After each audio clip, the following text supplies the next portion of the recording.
Things are starting to heat up on an all-new episode of W3. Join Big Dog, Andrew Everett, living legend Courtney Rush, and Dino Winwood for an all-new action-packed exciting episode of Dub 3, the best wrestling in the whole wide world.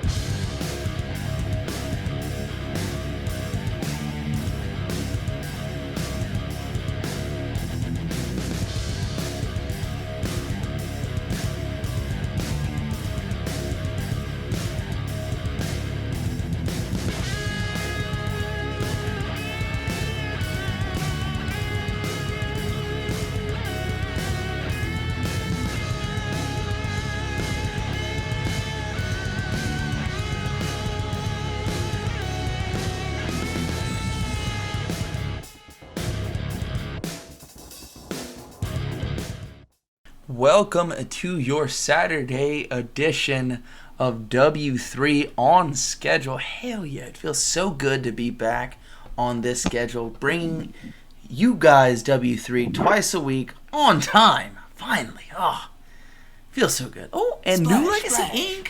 with a subscription. What? The big boys. Thank you very much. And he says, oh. I read that way. Yeah. Oh. I'm looking in the crowd and see some interesting signs in the crowd today. There's one there that says whole wide wrestling is Constantine. Oh wow. My God. Wow. I'm sure he I planted told you that. that kid's popular. I'm sure he planted that here. Thank you. I don't know. I'm a big Troy Constantine fan. I know you are. A lot of people are. And you know what? That's fair. Troy Constantine is a hell of a competitor. Cocky son of a bitch. Got put in his place by the injured Black Ninja. That match was restarted. Black Ninja's knee looked like it gave out, but then it was later discovered that he actually got knocked in the head. He got his bell rung really, really badly. No, from what we understand, no concussion. Probably use the rest yes. too. But playing a safety, going by protocols. Dr. Frank made the call, and Black Ninja's out for a couple weeks. Yes, and because of that, what we assumed was going to be a rematch of Black Ninja and Aztec Dragoon for the Junior Heavyweight Championship this upcoming Saturday, plans change. And in the main event tonight, we will see 6 Junior Heavyweight competitors all in a ring at one time. Last man standing faces Dragoon this upcoming Saturday, and that's going to be a treat.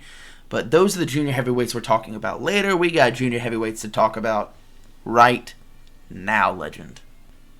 After a impressive showing, but a very, very heartbreaking debut. Heartbreaking, yes. In a way, it was heartbreaking. One Hot Gemini is back, and he's got a shot at Shaolin, and this one is a little bit more evenly matched than some would assume. One Hot Gemini is one of the larger junior heavyweights as soon as he got here, one of the larger junior heavyweights in the division, and he's standing up to a competitor that flip-flops between heavyweight and junior heavyweight on a dime. Any given night, Shaolin's over that 220 weight limit. He's a very, very large individual and deceptively quick, but One Hot Gemini, there's nothing deceptively quick about him. He is agile, and I'm so glad to have him here tonight. Well, One Hot Gemini, we were all very excited about seeing his debut last show, and his ejection as the first one eliminated ended up being just the first in 3 big fuck you to all of us moments orchestrated by Dim Sum. In the night that Dim Sum stole everyone's joy. Except Slip. Slip is very happy about it. Sometimes you gotta do what you gotta do to get that W sometimes. And the rest of us be damned, he did it, and he's going for that fight for the 5th tonight. But meanwhile, One Hot Gemini still impressed everyone enough that we wanted to see him more in singles action. And we opening the show tonight against... I do enjoy Shaolin's work very much. As you know, I was a fan of his tag team with Hanzomon.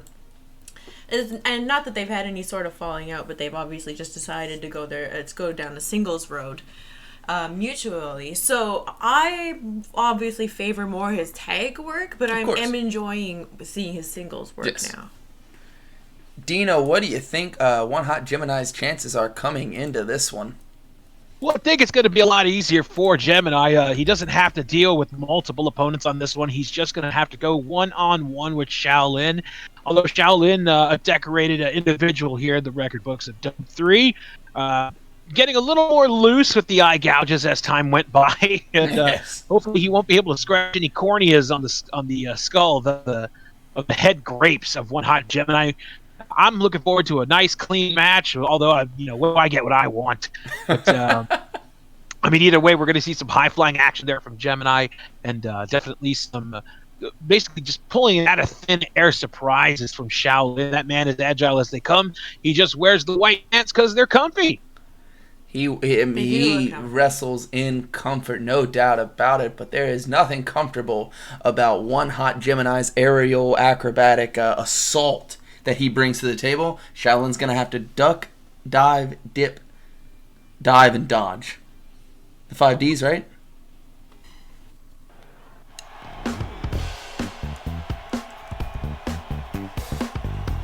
Oh, it's One Hot Gemini. And here he comes as you hear the soulful tune. Oh, squirting that mustard up into the sky. One Hot Gemini. What a guy. My oh my. This is really funky. Oh! Oh! God. Oh! What?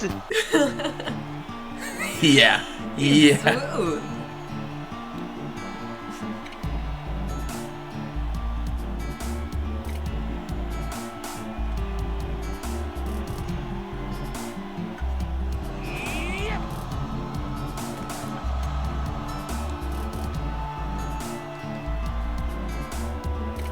It's true, that mustard dance is definitely a great one. He does cut the mustard in this.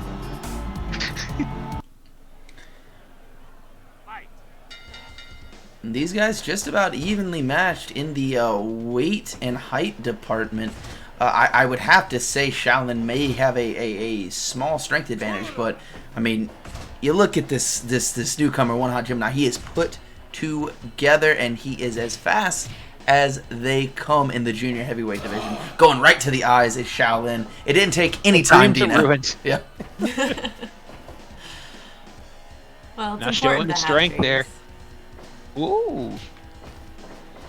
The rope sliding through again. Oh, he just hung on. He was tired of running. He is playing with him. Uh-oh. Ooh. This is taking too long. Stop dancing! Stop dancing! Stop dancing! He dodged with his dance. That was absolutely amazing. That was amazing. Oh, wow. You know, you were talking about the mustard squirting pyro in the air.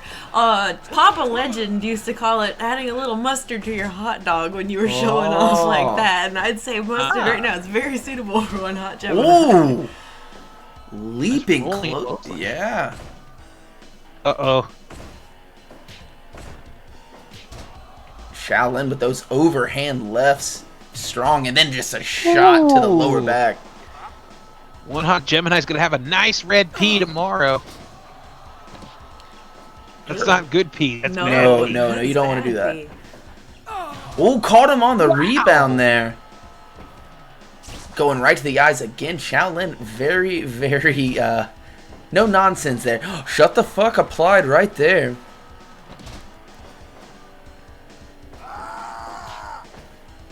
Right to the... He is... It really astounds me how a man can keep his pants so damn white when he's so damn dirty. Oh, that's true. Good point. I'm all with that. Probably gain. Yes. He probably has one of those bleach sticks. Like as soon as he gets the done Tide in the ring. Pin. Uh-huh. Mm-hmm. Those are Or was it the ShamWow, the extra strength detergent there? First name Sham, last name Wow. He is taking a page right out of Makio Kronos' book. Uh-oh. Oh shit! He's stealing them out! Oh! Kick out at one. Driving him down on top of the head. Beautiful standing moonsault there by Gemini. I mean, it wouldn't be surprising that if he has adapted some of the maneuvers of the Japanese legends or anybody around the world. Tapes circulate, big dog. Yes, they do, and Shaolin's gonna have to get some circulation into his own blood after that enziguri. You know he's been watching the tapes, and you can't tape train for this one.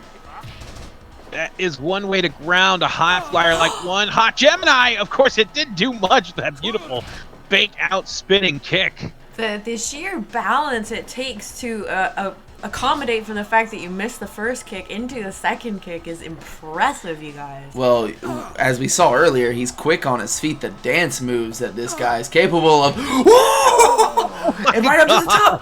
Moonsault second one. This guy is a dynamo. Oh my god.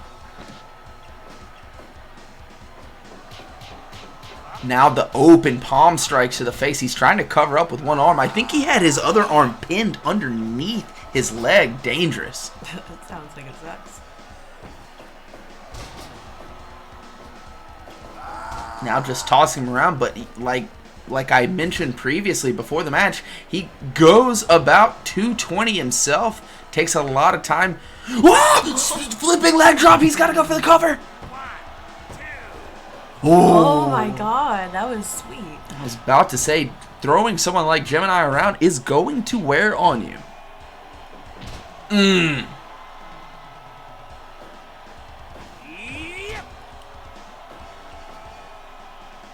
now dazed there as he picks up Gemini, spiking him down on the back of the neck. It does not look good. Oh, but that looked good. Step up Enziguri into the Mahistral. Too close to those ropes. Pick up now. Send him to the outside. Oh my And god, now, Shaolin. oh god. Oh my god. Baseball. He's Trying like, to kick "Alright." with the sternum and donkey punches him right in the back of the head. You saw that just the survival instincts kicked in for Gemini. He And went for a Gemini chair. had no That's problem saying, alright. This is how you want to want play. weapons, motherfucker? We can play that way, it's fine. into the corner. He's going up the top. What? What the fuck? That was The amazing. finish. That was incredible. He handstand dropped into the side saddle on that rope with an Arabian press. That was sick. Aztec What do you press. want, Deltzer? Aztec press? What is that? I mean, did they do that back then? The ancient Aztecs? Oh, I think you're right. Is he calling out Aztec Dragoon? One hot moonsault indeed. My god, that was amazing. Woo. Thank you for joining us, guys. We looking like we're rolling tonight, and especially a opener like that. One hot Gemini showing you that he is in fact the real deal, picking up his first win here in W3 and his first singles competition tonight. After what you pointed out, Legend, was a lackluster debut, you would say. Not lackluster. He didn't disappoint us. It's just he was disappointed. He didn't get to have the showing that you really want to have to make a first impression on a new crowd. And I think tonight's match will make up for that. Yes. Suffice to say, we'll just maybe forget about the first appearance, and we'll let this one be the first impression, because that was how you make it a first impression. Hell yes, it was. That's the match he wanted to have last show. I agree with Legend on that one. It was definitely, as I stated before the matchup, he was able to focus on the one opponent. I mean, he got himself a nice little grab bag of the different styles that Dub 3 has to offer. But this one, able to just hone in on his opponent and managed to get that victory with that gorgeous Aztec press. Holy shit, I'm still replaying it in my brain. That was awesome. I did not know where he was going with that.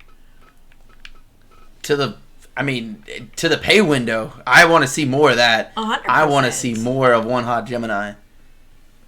Well, I think it's pretty safe to say that we're going to get that after that performance.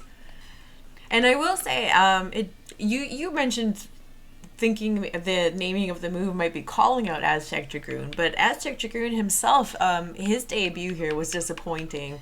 Lost his first match, and from that moment on was on an upward trajectory, and Now he's sitting there with gold exactly strapped solidly around his waist. so it's not a bad way to model your trajectory in the W3 if you're going to model off it if somebody's here. I want to see that match now. I wish he was in the 6-man, honestly. Well, hold on now. It's- You've seen what happens when people get too much too quick. Yes, we have seen that in a case of a man we will see later tonight, and he's in an interesting predicament. But that's a little bit later. Our next match, heavyweight action, and it looks to be a doozy.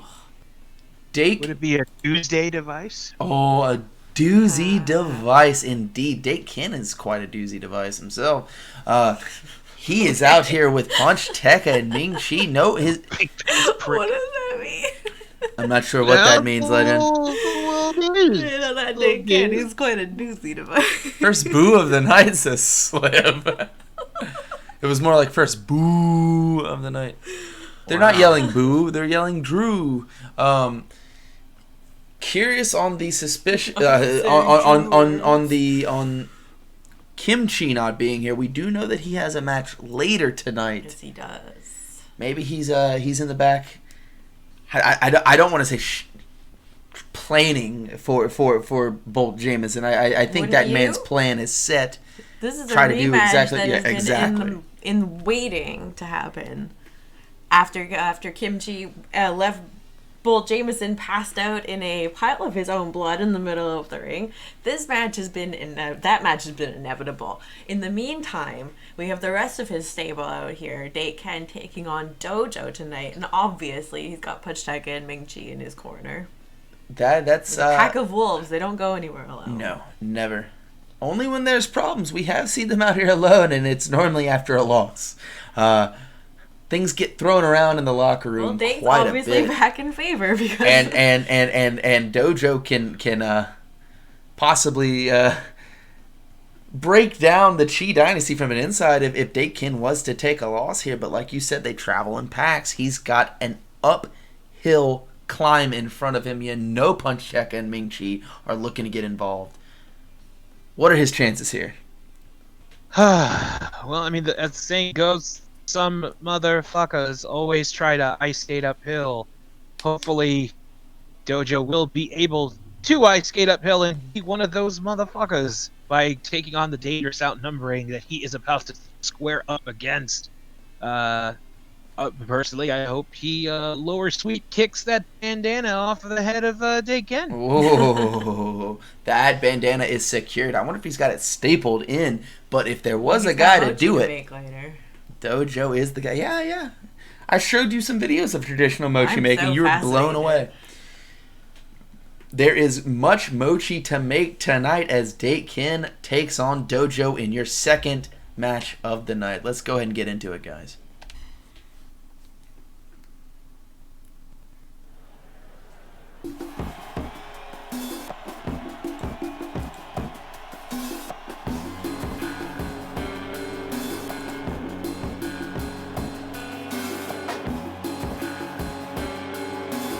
Okay. It's not going to throw off my whole world. As you're seeing now, Oh, I Dake missed the ring. Ken making his way to the ring. Radical with the follow. Thank you. Excuse me, the raid. Oh, Sick he's boy. on weekend with the kids. Calendar's completely thrown off. Gonna lose custody. So. And forgot my wife's birthday. Fuck.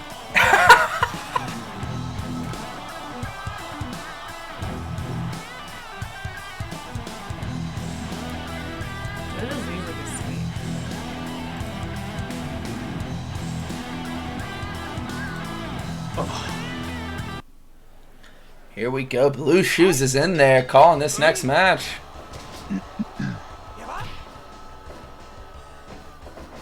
Into the ropes. Again, trying it better spacing there on that one for Dojo. Gonna slum into the corner. Enough. One right back at him. With force throwing him in the corner. He's going to look for that kick immediately.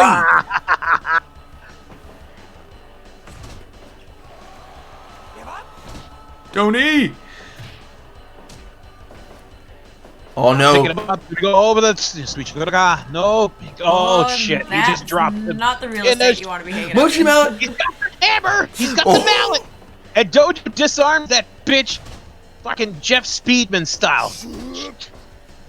Through that heavy drop kick, the grunt he let out. I told you he's got mochi to make later. It looks like he was going to practice on Dojo. That's a scary thought. Ooh, punishing two-piece combo right to the midsection. That's where two-piece combos usually land. It's true. You might get a little potato with it, too, if you block it. Elbow, but he looked like he missed his mark there. Dakin able to recover really quickly. Now going to work on the arm. Ooh! Picking the big man up. And those punches knocking back Dojo every time they land and falling backwards. Goes Dojo. He's trying to work on the leg, trying to weaken them. Oh, and that's what he gets for trying to go to the leg. Dropped off in Lower Manhattan. Now just the kicks raining in. Oh my god, that last one lifted him out of his tennis shoes. Fucking jerk. Not both of them, surely. And now right? going... You leave your exactly. Going to that leg there, trying to take away Dojo's main offensive repertoire. Other than that brain buster, he drops you square on the back of your head. Now into the corner.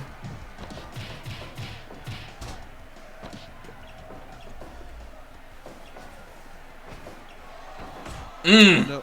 I was going to launch him into those turnbuckles, but instead decides to stamp him down with that chop. Another trip to Lower Manhattan. Picking him up.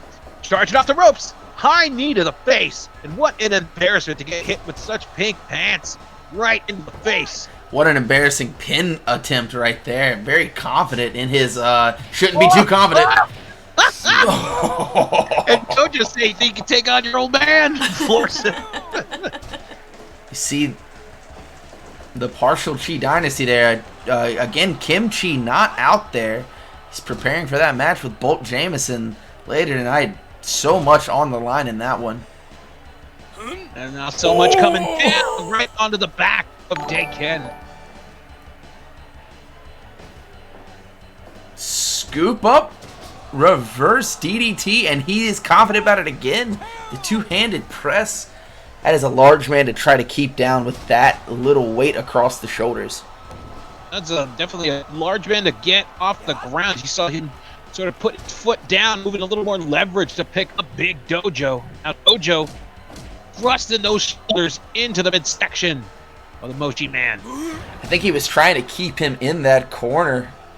Able to get out of it immediately. Oh! Tailbone-based offense tonight for Dakin. Oh!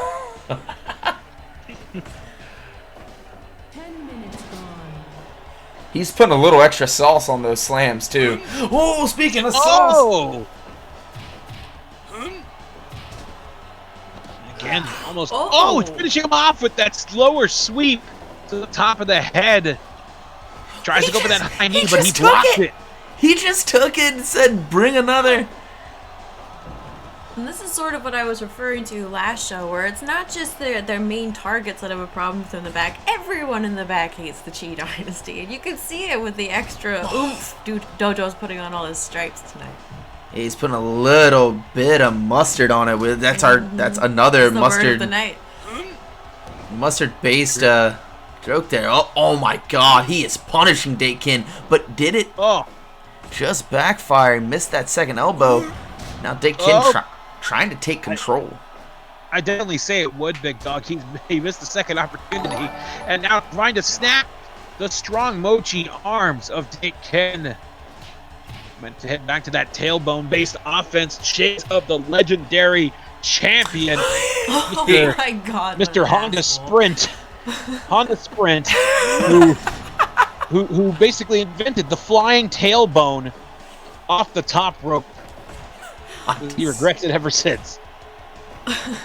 Ooh! He's back up. Dojo also gonna make a pig. Oh! Right on top of the head. Yeah, baby! Oh. That woke him up. Flat in there because these little bricks will definitely try to gang up on you, pal. Damn. Oh my god. And you notice, usually Punch Deck is pretty quick up on that ring apron to distract the referee when it looks like one of their boys are in trouble. And he did not budge this time. The guy is a roller coaster of just not emotions being out of his mind. Emotions is Here's the under-explaining. Thing. We were talking before Tekka. the match about who's got what chance, and maybe the dojo could be doing us all a service by beating him if he can find some cracks in the foundation. I was hesitant to suggest that there was a possibility that maybe it would be better if Daken won, because they actually seem to be more agreeable when they're on a winning track. Yes. Whereas when one of them loses, we have to pay for damages in the locker room for Punch Tekka's temper tantrum. I think we have that. I think they make us pay like an upfront bill now every single time we come to the outdoor stadium. Keeps going up. Yeah. So, I feel like, damn.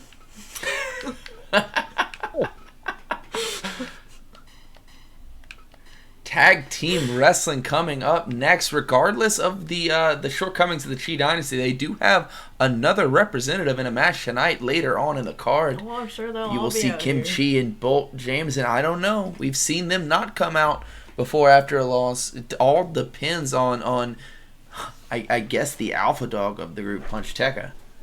Shit's gonna go down. I'm feeling like shit's gonna go down. Tag team action. We're seeing almost an emergence of another new friendship here in W3. These guys work well together. They've known each other for a long That's so time. beautiful.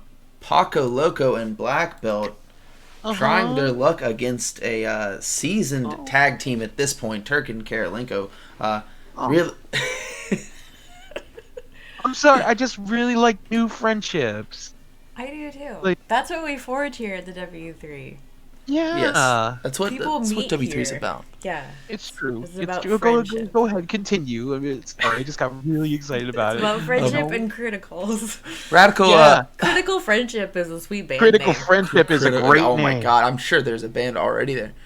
I'm writing it down. Don't anybody steal Yep, that. write it you down. little bastards. I'm trademarking it right now. Again, to touch on it, Turk and Karolinko, otherwise known as Technical Difficulties, facing what looks to be a new team. I guess on the come up here. They're trying to make a name for themselves here.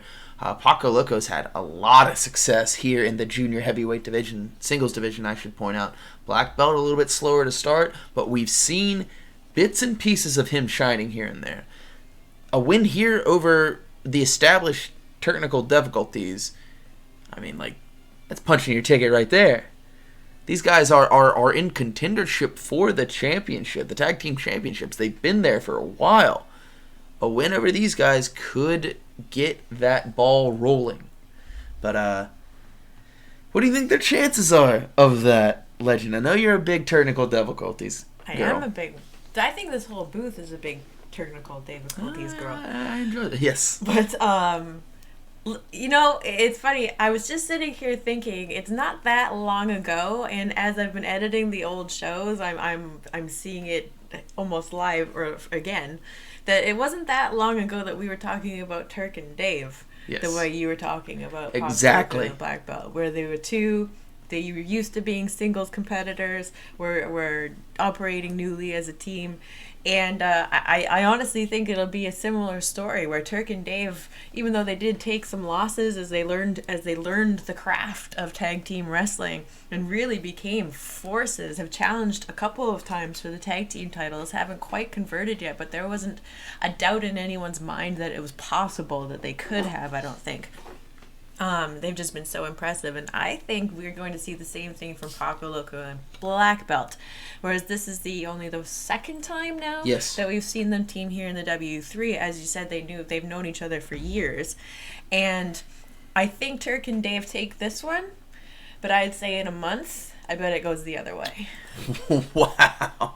Dino, that is quite the sign of approval, the seal of approval, I should say, by Legend. I told you I was looking forward to seeing them finally tag. because I knew of their closeness. Your opinions on it, Dino?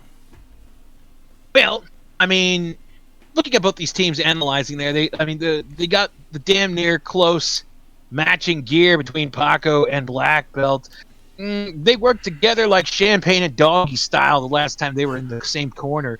Well, as the Turk and and Wait, and I don't Dave, know if you think that doesn't or does work. Yep. Okay. Well, it just depends what kind of evening you're having there, pal. Very true. It can favor, it cannot favor. I tend to agree. One Dino Winwood. So, I mean, it's a one to call. Technical difficulties was in the same position that Paco and Black Belt were in, and then once they found their stride, it was like figure skating swans. And I love me some technical difficulties, and let's get to it. Let's get into it. You heard the man. Critical friendship versus technical difficulties. People, let me tell you about my best friend. I think your theme song is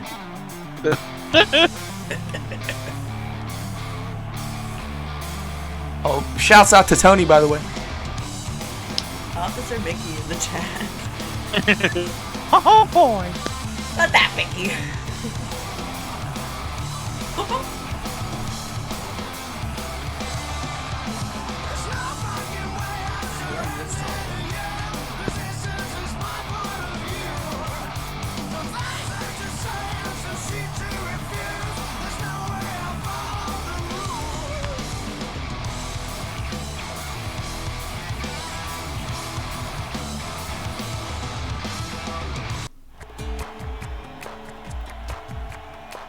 Ba-ding. Thank you. Ba-ding. Ba-ding. Ba-ding. He's mad about this song too. Ba-ding.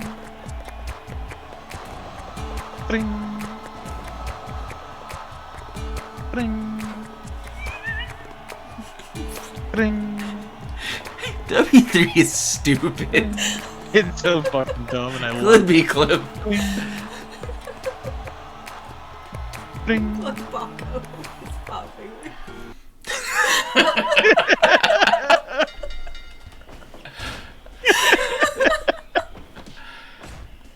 Turk taking control immediately. I told you I was Philly tonight. Elbow to the top of the head and tried to follow it up with that chop. That was pretty damn brutal there on Paco's part. Suplex there, putting all the pancita into the feet. Whoa, what a spine buster into that Boston crab. that sudden burst of strength by Turk. These guys are such competent athletes. I'm talking about technical difficulties, but that should follow for both of these teams. Speaking of, my God, brainbuster early. Sweet Chakuraka. Ooh, there it is. Damn! Oh my And God. they were both looking to finish the job right then and there. One a little more more friendly than the other one. Off to make the tag to Black Belt, coming in here. Probably the quickest guy in this match. Double powerbomb there. Drop kicked him right in the mush. Just laying in a mollywop, it looks like, beating the shit out of Dave Karolinko here. Karolinko's fine though; he can handle it. He's definitely not somebody you want to take lightly there, Shavante. Oh, hell no. On He's the a rope. tough kid. Shoulder tackle there by Karolinko, and then a beautiful arm drag. His legs got caught up in the buckle there. Very, very precise. Again with the backcracker powerbomb, and that looked like it hurt. He landed all kinds of fucked up. Well, those knees are definitely parking themselves on your back, but what a lot of people don't see there, most of the time the tops of those knees, one of the hardest points of it, are going right above the kidneys, so they're pushing down on it. Digs into it up underneath it. Very, very painful. Love Magistral. Oh, prostate check! Trying it again. And now, back elbow. Nice little potato for him on that one. Just letting him know he was there, Dino.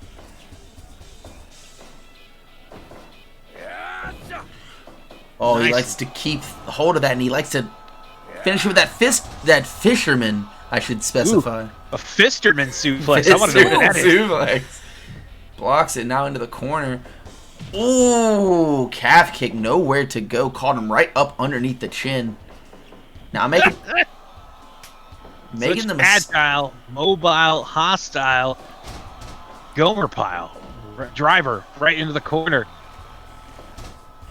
Working that single leg crab like a Thanksgiving turkey, trying to rip it off without giving any skin. delicious. Oh, dude, best part. Trust me. Jaguar defense there. Missed that drop kick, but Turk laid in a European uppercut. Now a series of them. In their last appearance, did Turk not critical somebody? Yes, he did, but did you just see that? I did see that. That was impressive as heck. Black belt showing out here. And now going to the crossface. These guys have a plan. We're seeing that friendship show through here, even though they've only tagged here for what? This is their second match. They have a plan. I'm very impressed with the way they're going. When you come up together with someone, it's not. It's a different kind of bond as if you've been tagging for a long time. It's more when it's like your training partner. Yes, absolutely. You know each other. Series of knees by Karolinko here. Oh my god! Oh my god! Trying to throw off his equilibrium by going to the ears with those knees. And yep, that does work. I promise you. Now into the corner. Kicking him down. Nowhere to go. Ooh, got that roll up.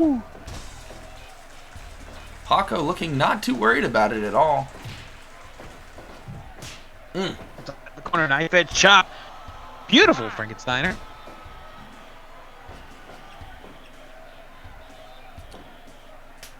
Kind of carried him through.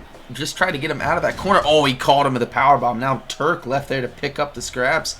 But he's grabbing the wrong guy. I don't think he saw the tag.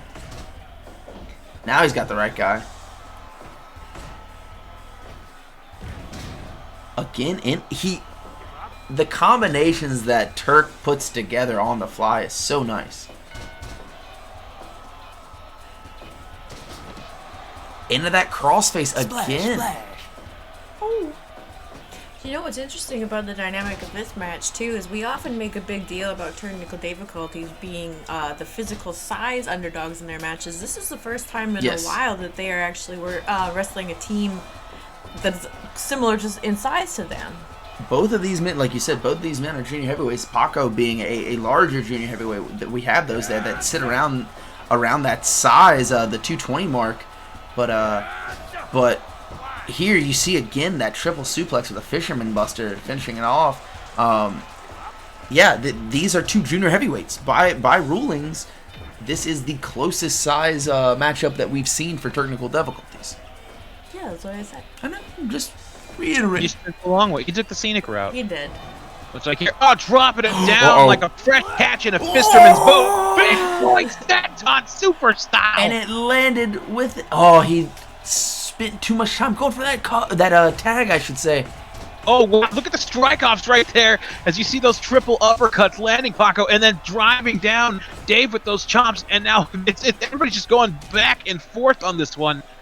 Is it starting to get a little, Samara backbreaker! And that is locked in deep. He is sitting on the top of his shoulders. Oh my god, the pain of that. And powerbomb to make him pay for his troubles. Woo! 2.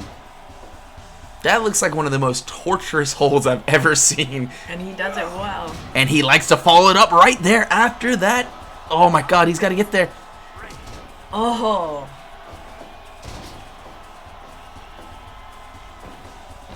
Caught him in the powerbomb again. And then right into it. Oh, able to get that bottom rope. Too close. Able to fight out the opposing team as he makes the tag into the Turk. Double suplex sending Black Belt right to the outside. Nasty spill out here on the concrete. That is a very thin pad over that. Oh, and that was a very thick lariat for throat. Caught him off guard with that roll up. Whoa! And torturing him. They are sending a message right then and there. And we get Black Belt's music.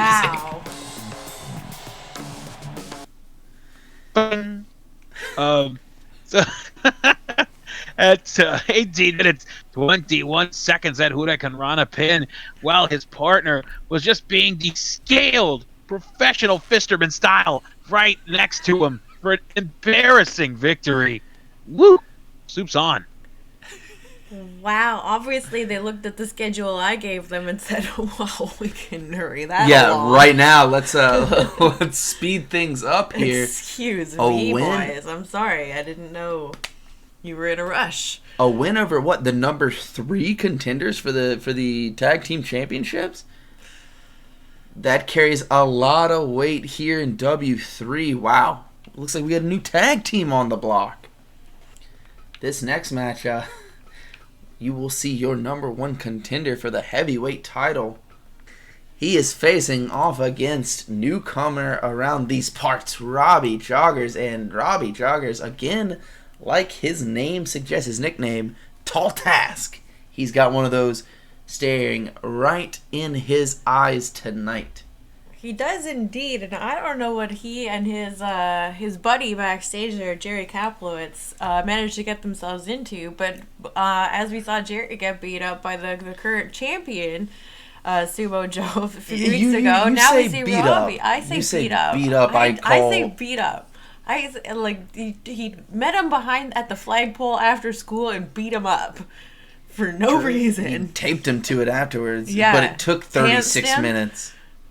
He pantsed him. It's just absurd. Gave him Indian sunburns on the arm. Like this. Oh. We call them snake bites. Snake bites? Yeah. That's the weirdest thing I've ever heard. Yeah. A snake bite is I nothing like that. I like the snake bites. Yeah, thing. we call them It's a little snake more- bites. Oh. Because it burns, it tingles, it Yeah. tears. Oh, okay, that makes sense. Regardless of what we call Anyway, what we called what we call bullying tactics. Yeah. In what country? Fucking jerks. So, Robbie Joggers now finds himself across the ring from the number 1 contender, and things are pretty hot under the collar. Yes.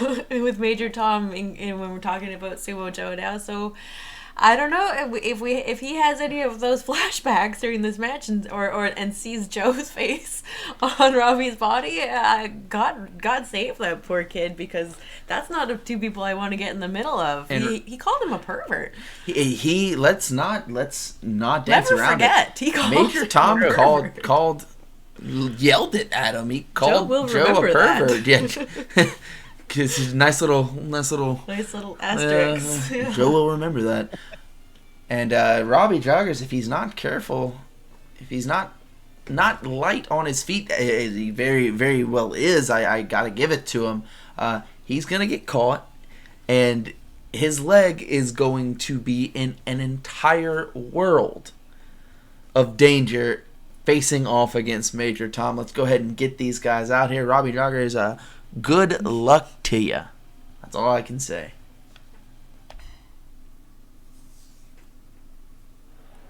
I like his chances.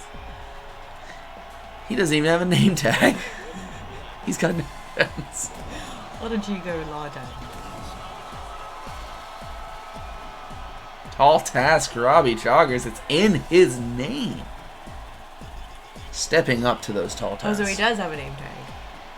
Alright, you can get back up.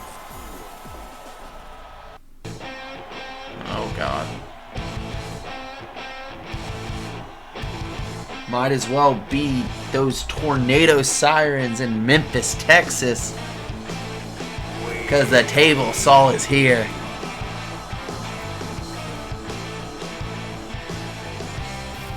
Here is Major Tom, Tail Saw, Texas. Yep. Table saw Tommy. That is not a side of him I want to ever see No. again. Hopefully we'll No, never no, see no, no, Table no. We Saw also Tommy. have nightmares about Table Saw Tommy. Right to the eyes, not giving this young kid any shot to get going. Ooh, very quick. Oh. And that one was a wind-up, putting him right on his ass. He better be careful there with this fancy footwork. Major Tom will catch him just like he did with that DDT. And he'll take those toes from that foot. Spin all the way around. Suplex. Oh no, he's not signaling for it already. Oh god, every single time he falls. He's blocking that body slam there. Able to get the leg behind Robbie's dominant leg. There it is right there. Able to get to the ropes quickly. We were about to see it right there. That was just a matter of ring positioning. Oh, why? Why is he doing moonsaults to Robbie joggers? Well, he's pissed off. He's got a lot of he's feeling pent-up energy. Oh no. He is letting it out tonight. Another one? Oh. Elbow drop that time. Oh no. Oh shit, can the Cardinal extend it? No, he went for a second one though. Oh no. Headlock locked in. Tank shell to the skull. Damn, what a combination there. Dropping him off in lower Manhattan and stopping off at the pits. Right? Suplex right there. Oh my god, again. Able to get to the ropes. It's almost like he's toying with him at this point. What's he got in plan here? Elbow drop. Robbie Jogger's up. He's doing okay in this match so far, I must say. He's just got to avoid this. No! Oh, poor Robbie.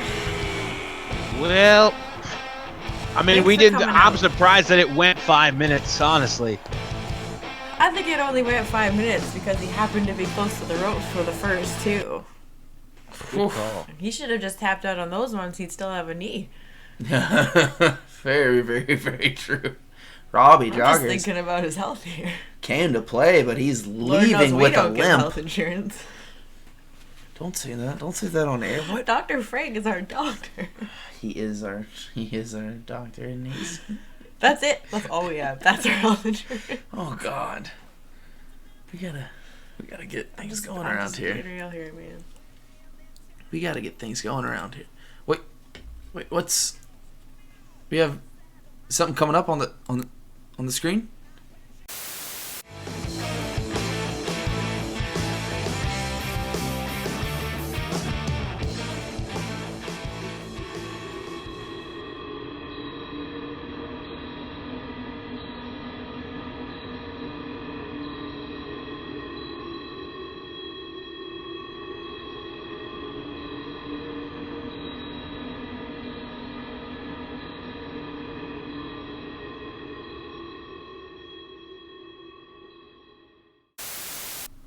That's oh no.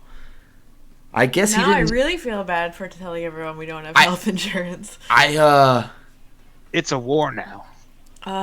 Dino, he went after Prickly Pete. That is I wouldn't. If I was trying to get even, I don't know if I would go after Pete. But clearly Joe has a plan, and clearly Joe isn't afraid. Well, he better have killed anybody. them, or. Not a lot of people can say that a plan is also a death wish, and that's exactly what it is.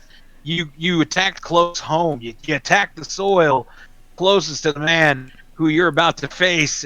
That is a declaration right there. That is not intimidation. That is just straight up saying that's going for the jugular right there.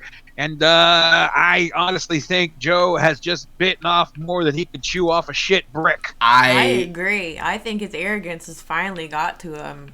Tom is going to rip him apart, and whatever's left, Pete's going to get back up and rip that apart. Making enemies every turn here in W3 is Sumo Jo. What happened to Sumo Jo, man? What happened to him? He clearly thinks Who hurt him? How can any dean be so mean? Man. He didn't used to be like this. I think it's the success. Some people take success wrong. You've seen it. The next guy coming up in the match, he's taken success wrong before. Dim Sum taking on Troy Constantine. This match will be polarizing. Polarizing indeed. To say the least. Dim Sum has made a few enemies here in the W3. We referred to in the last show as the Grinch who stole everyone's Christmas because he just slid in and stole the victory, stole that eliminator victory that he managed to score for himself. Yes. Not for himself, really. Everyone else did the work. But hey, a win is a win. I always say, and I gotta be professional, and I have to be objective here. A win is a win. So good for him. He gets the chance here. But he's definitely rubbed some people the wrong way, including our mod Nexus Omega, who does the video packages here in the W3, works in the truck, and they've got a little unprofessional feud going on here. I saw the match graphic. It was a stick figure and it said Dim Dum. Yeah. So I'm sure that's gonna go over well. But also, since his debut, rubbing people the wrong way is Troy Constantine. Yes. In a similar boat here. Perhaps none at the office, but he's definitely been not exactly making friends. Easily around the here. quickest fine in W3 history as of right now. That $4,500 fine after keeping that cat's cradle locked in after the bell on multiple occasions. That stuff really doesn't fly here. The refs kind of let you go at it bell to bell, but after that bell rings, you gotta break up a hold that is that detrimental to one's career, I must say. Legend? Yes. Your thoughts on this next contest? Does Dim Sum kind of just stick the knife in and twist it a little bit into Constantine, who has recently taken his second loss here ever to what seemed to be an injured Black Ninja? It's not even seemed to be. Was an injured Black Ninja. Couldn't capitalize on a not loopy Black Ninja. Hell, there was even a restart. He feels like the match should have ended. He feels like he should have defeated Black Ninja. And hey, that is up for debate. When you have a match restarted like that on you, Big Dog, it throws you right off. It screws up your rhythm. It screws up the way you're mentally going into the match. And to try and get back into it after what you believe the ref stoppage already for an injury, and your adrenaline started to come down thinking it's going to be stopped. Your opponent is injured. You already feel bad about that. Nobody likes to accidentally injure somebody. And then to have the match restart and you have to get your head back into it. I think Constantine has a point here that's a little screwy. Little screwy. Mm-hmm. That sums up this entire situation perfectly. Constantine could be out of the top 5. These two guys got the skills to back it up in the ring. Let's go ahead and get into it now.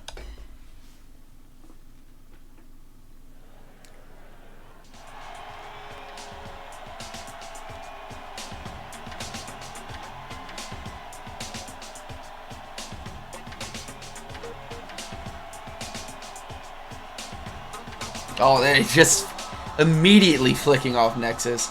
Always having a spotter out there to see where he is. Behind. He has one of those in seats, you see, to get the right camera angle and to get everyone in the truck on the same wavelength to get the good shots. Nexus is good at that, but he's also an asshole. But so is Dim Sum, so I'm not picking anyone here.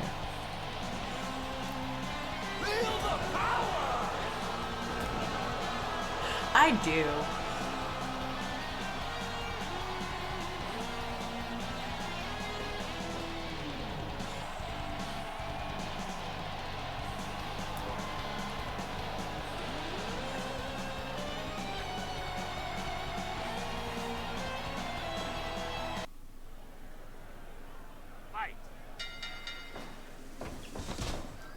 Jaguar defense to start off the match against the Tiger Soul. That's kitty on kitty violence. Meow. Well said, Slipcat. We thought the action was going to spill right back on the outside, but they brought it right away back in. And now putting him up on the top of the scratching post, headbutts him down, wet nose to wet nose. It's too early to go to the outside anyway. Meow. Yeah, psychology. Slammed him right in the corner. Now that reverse full Nelson lock. Trying to stretch out the shoulders and the neck. Might feel good and like a real soft one. That's never gonna feel good. We got a spicy chat for this matchup. We do. Armbar locked into that left Dim Sum's left arm, able to. I told you slap they his were way going to out be of it. polarizing. Figure 4 leg lock locked in here. Oh, his throat hit the bottom rope. Oh my god, that was disgusting.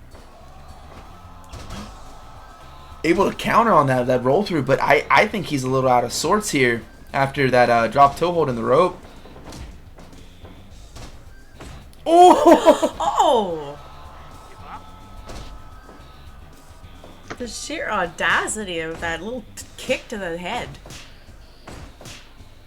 He was bringing the heat with those left forearms. Now trying to make the shoulder blades touch, unable to get the submission as he rolls out. DDT there by Constantine. Now picking up again another drop kick to the back of the neck. Dangerous. 5 minutes gone.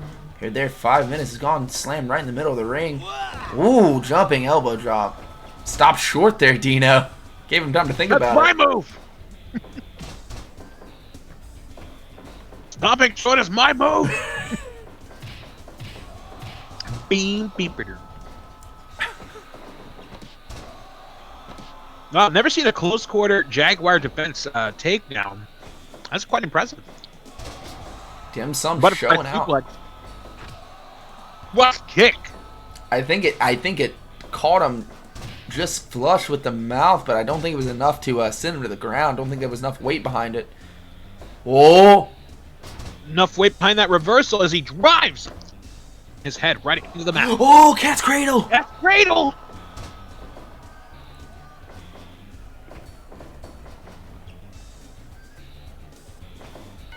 Oh, going low. We're not going to see a shortage of that in this match. Lamai Straw just too close to the ropes there.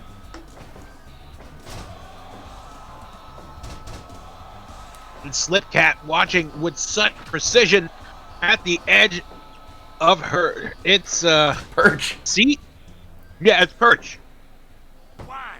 Meow, meow, meow, meow. She's following them around on the monitor like when a cat watches a fly. Yeah. Was he around?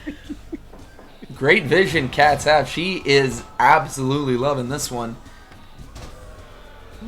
Constantine's such a prick. Mocking Dim Sum, falling to the outside. Such a prick.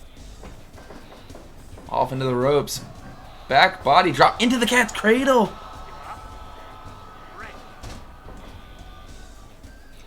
There really is nowhere for you to go in that move. Oh, and turning the tables on him. Dim Sum mocking Constantine after throwing him to the outside, and again Oh, that was his goes to own the chair and tailbone. the backpack stunner. Why did he do that on the outside? You're an idiot. Oh, a back sack kicker on that one. 13. And Troy would have been perfectly fine leaving him outside with the sore balls while he got the count-out victory. Very, very true. Caught a organized crime kick almost in a sense, but able to just snap off that roll of the dice. But look, it's gonna be the end of this kid, isn't it? Rolling through, but not if he keeps up with that. I honestly, Robin Charleston, I think you need to get your eyes checked. You've been saying that since day one, though. Oh! Oh. Pulling him away from those ropes. Going up to the top now. Moonsault press coming up. Oh, I did not think that was in the ropes. Charles. You The- dick, Charles. Whoa. 2, Ooh. 9. Kitchen sink. Working over that midsection. Flying forearm to the back of the head. He's got a little padding back there. That little, that mullet hawk going on. Ooh. Sweet chakraka. Not to steal your line, Dino. It's okay. It was just a borrow. You weren't stealing it. Yeah. Speed dial lawyer. What's wrong? Unpulls plug. Oh, getting a running start. We're going to see that tiger salt right in the middle of the ring. But he is worn out. Dim Sum able to backpack stunner. Picking him up for more punishment. German suplex into those ropes. He should have just went for the regular pin. What a poor decision. I mean, the hair, the outfit, he's pretty familiar with those. Yeah, that's that. He needs to... He's got him doubled up. 2, 3. No mocking Constantine. These guys are pricks. Wow.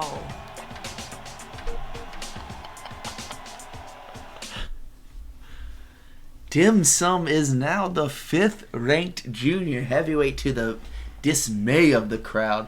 I don't think they wanted either of these guys to win, but I think they were thinking Constantine was the lesser of the two evils. Well, Sorry, Constantine's guys. been doing a good job convincing us that he's the next coming so far. So I think everyone was starting to, well, he must be telling the truth because he's been doing so well. Whereas Dim Sum really has been here for several months now in the W3 and has never really been able to convert when it was important. And it seems that maybe by throwing all his shits into the wind, and not caring about what anyone thinks of him anymore, maybe that's what was holding him back, the seeking of approval of anyone else. And now that there are no more fucks to give about such a thing, he seems to have found the confidence that he needed in himself rather than in worrying about what other people thought of him. We could all do better with adopting that sort of feeling. Wow. Speaking of fun, this next one, full of it. 2 big bruising tag teams coming at you right now, and former champions. Both teams a little bit butthurt as of late. Yeah, and there's a lot of butt to hurt in this one. Whoa, big dog! That is a sexual harassment suit waiting to Eyes up happen. there and in front of it. And Please there do. is a clip. Blessed Brutality Alliance taking You on. get called into the office The tomorrow, Uprising. don't be surprised. Don't be surprised if she asks where the cash at. You don't get that reference. It's okay, because we got a show to call. Former W3 Tag Team Champions, the Blessed Brutality Alliance, Powder Keg and Jekyll, against the former W3 Tag Team Champions, Shaolin and Blackheart, the Uprising. No strangers to one another, and both of them had felt the sting Yes. of the Scorpion and the Widow.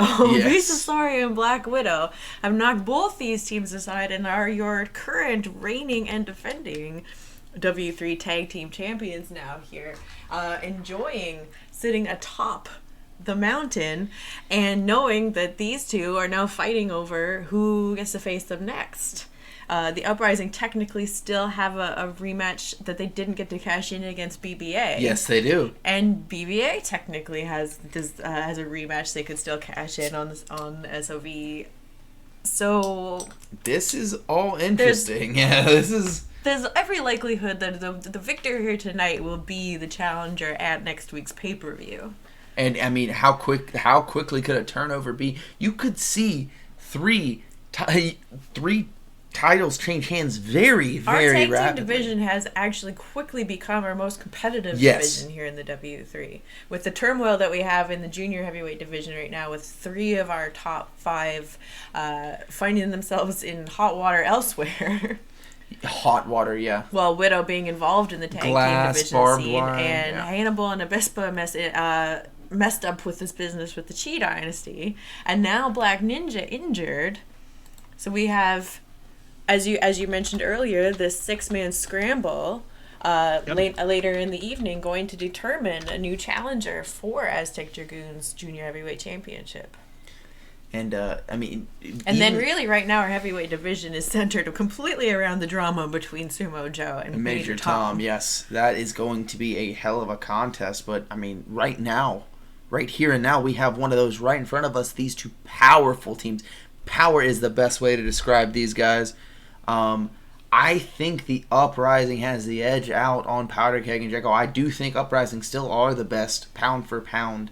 There's a lot of weight there, too. Tag team in W3, but that's just me. Powder Keg and Jekyll, shortest reign so far of the tag team division.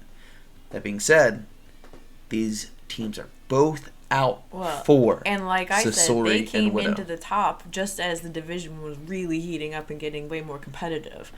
Hanzo and Shaolin, for example, held the titles for quite some time because it was a budding tag team scene. Yes. Not to diminish their accomplishments, but then the Uprising held it against, defended against Shaolin and Hanzo unsuccessfully, defended against a still new-ish technical difficulties, defended against a tumultuous Chee Dynasty. That's a word, Dino. And finally lost it to Powder King and Jekyll, and a more seasoned and established team by that point. So now many more are like that. So many more are in this like well gelled partnership going on. So it's definitely a lot more competitive now. So I wouldn't say their short reign is anything against their skill, but more of the overall skill in the division. You couldn't said it better myself, honestly. Like you said. I'm just happy I found the point I was looking for by the end of that. The most competitive division, in my opinion. I love tag team wrestling. I know both of you love tag team wrestling, and I sure as hell believe that we will love this next one.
Blue Shoes got his hands full with this one. You should say shoes full. Or Fisterman. Or Fisterman, indeed. So, the Fisterman Buster. What a move. Already to the outside. Now Shaman's going to immediately go for a chair. Yeah, they are no strangers to bringing in the weapons early and willingly. Yes. And there's 3. he just struck him, and he just retaliated right away, going underneath the ring to get a chair. It's like, all right. He's got 4 chairs now. Shaman loves taking seats. If he can take him off his feet, he's got a lot of mines planted out there now. He's got 6 chairs. Are you fucking serious? It's like a minefield. Oh my god, powerbomb combo as Blackheart watches on. Gets grabbed up from behind. Just drop though with that elbow to the back of the neck. Kia! Off into the ropes. Big beefy swing, but nobody there to take it. He drops the elbow, stomping to the back of the head. And a scoop and a poop. Oh! Damn! Going over the top rope.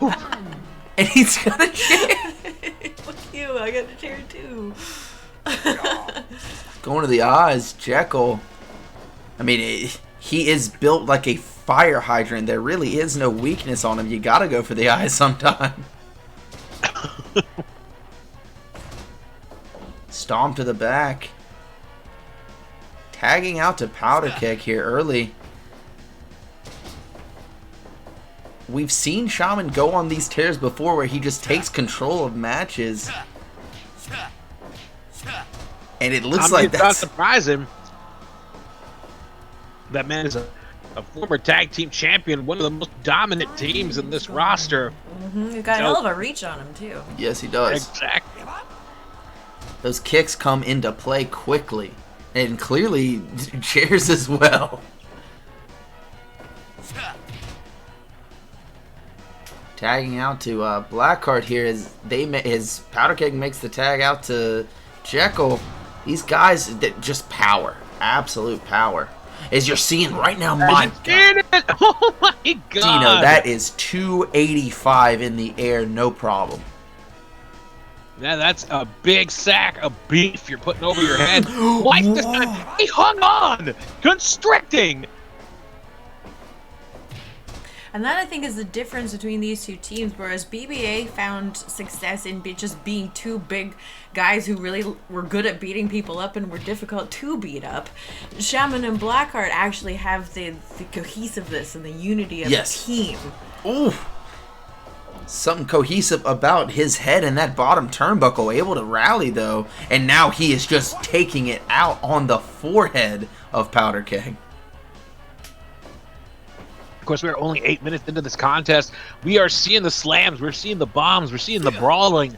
I am kind of surprised, though, that we haven't seen the blood just yet. But, hey, we're only 8 minutes to this matchup. Yeah, exactly. There is plenty of time left in this one. And plenty of stray chairs to land on and accidentally bust yourself open now. Don't forget that Blackheart doesn't hesitate to use his teeth. Oh, my God. He gets hungry.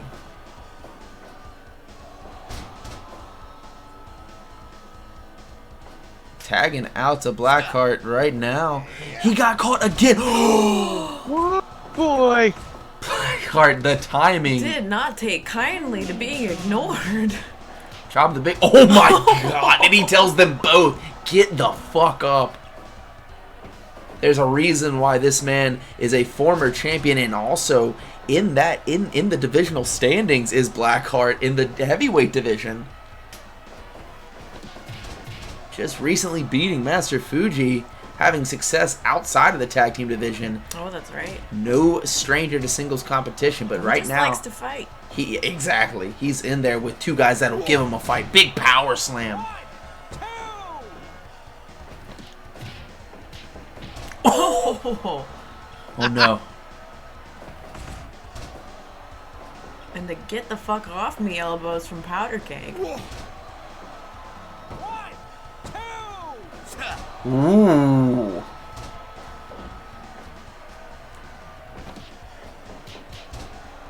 Couple series of punches to the top of the head and then elbow drop to the back of the neck for good measure. Now tagging out to Shaman. Ooh, almost called him Shaolin. Oh. No. You know what to call that. You know what to call that. Oh, I do. Went for the punch there. He goes sidestep it. Oh my, power bomb with the extra oomph. Out to the outside. Oh man. On the chair. Double stomp to Powder Keg's back. Oh my. Immediately going to tag Blackheart. Ooh, giant swing there. Swing. His head went to the bottom buckle. Oh my God. This is legitimately a hospicing contest. Well, remember, it is the BBA that took the titles off of the Uprising. They've got something to prove here. And that placed chair, Jekyll took one to the top of the head on the DDT, able to recover though. Like I said, this dude is built like a fire hydrant. He is tough as hell. Mississippi mudslide.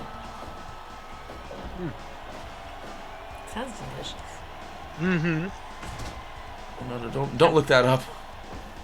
They got Mississippi mudslide, and they got chocolate eruption.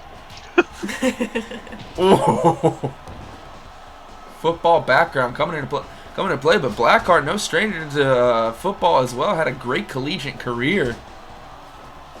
Not as well defined as Jekyll's, I must say, but those two, from what I understand, probably crossed paths at one point on the gridiron. They definitely did. The big game of the season. Let's see here. Oh my God! San Diego Waves! Oh my God! Say shades of the San Diego Waves versus the Chicago Snakes. There you go. Oh man, I didn't know when they were coming down. Dead center of the dub. Impressive. After just being dropped on his head on a chair. Speaking of, oh my God. A bit of a miscue there. Jekyll had something in mind off the top, and Powder Cake said, "Nah, we're not ready for that spot yet." Ooh. Oh! This is just turning into an absolute brawl, Dino. I mean, it was that way at the starting moments of the match. Look at all those fucking chairs from the beginning. Yes. Oh my God. Well, I'm kicking him in the side of the ring as they reach 5 seconds away from being double counted out. Jamin better get the fuck up. No! Get to that Oh, point. 19. Drama. Mississippi mudslide. He's pulling him up by the hair. He's For countering. Dr. Eruption. Oh! Taking him down on his head. Rock that elbow into the back of the skull. Double kicks in the midsection now. As we're reaching that point, as we have passed the 20-minute mark. Scoop and a slum. These guys know what's on the line. He's going to the knees. Oh, kicked right off. Jekyll laid in that boot square in the mush. Oh!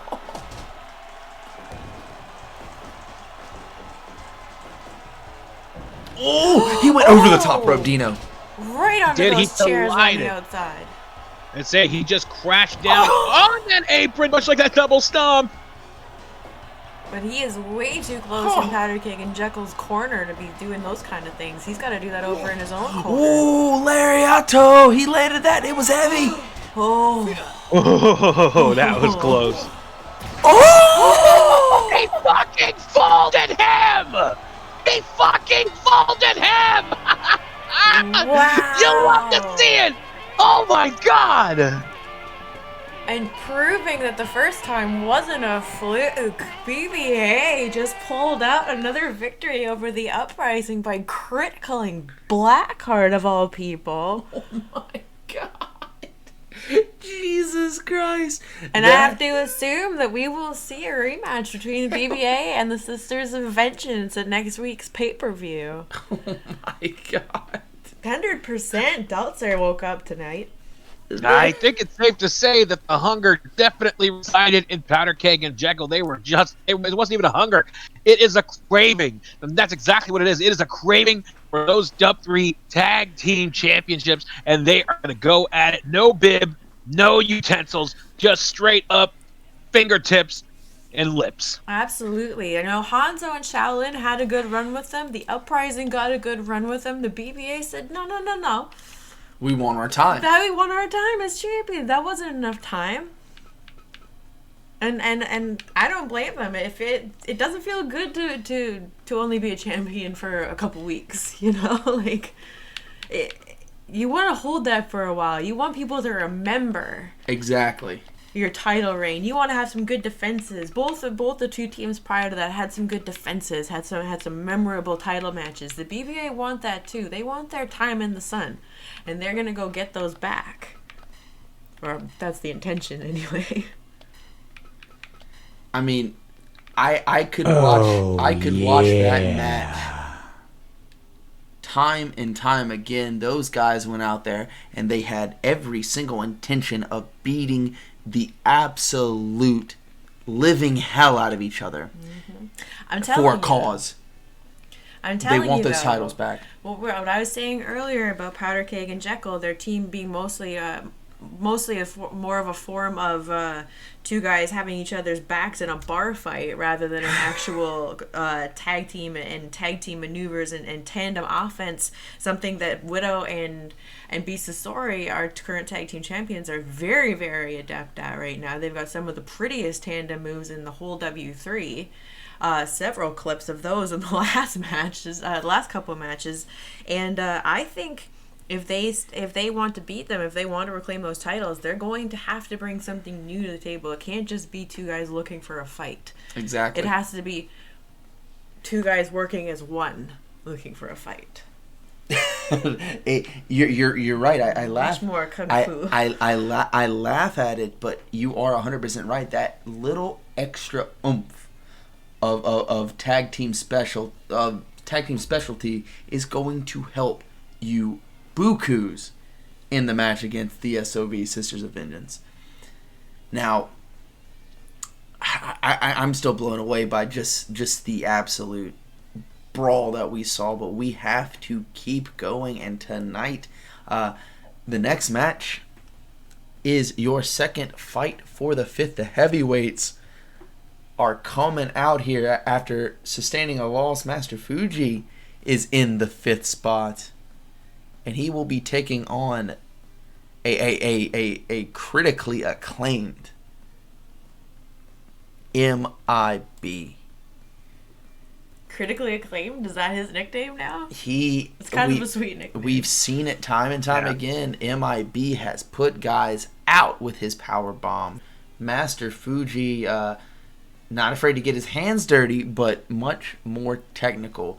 There is a similarity here. MIB, we've seen him use Fuji's armbar on several occasions. In fact, even getting wins with it in a couple eliminators here and there.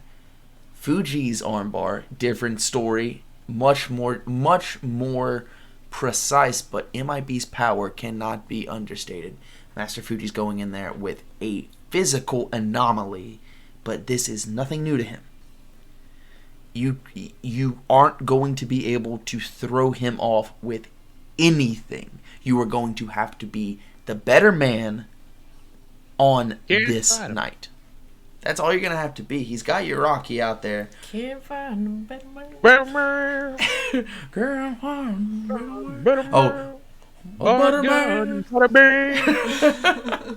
but MIB has the chance to get right back into that top five. He's won multiple eliminators, but he needs to take that next step. And Fuji, I wouldn't want to be looking down at Fuji, across the ring at Fuji. You say that, but one of those eliminators that MIB won came after 3 consecutive critical power bombs, one of them on Master Fuji. So MIB does know how to get past the wrestling master he sees across the ring from him. It's a matter of, is Fuji more prepared for MIB's offense this time around? And he's got his little grasshopper there at ringside in his adorable little t-shirt. Aww. Look at him. He's so cute. Do you think Maya Inca Boy, MIB, walks out of this contest as the 5th ranked heavyweight in the division? Don't know. I don't know either. Yeah, I really don't know what Let's to tell go you. ahead and They're unpredictable, man. They're unpredictable. One's got to prove something to his pupil. The other one, he's got sunglasses welded into his flesh. Welded. So I mean, we let's fight. Let's go. We've seen one unpredictable fight for the 5th already tonight. Very, very true. This could be easily just as unpredictable, but he's going to have to avoid every single submission. I hate it.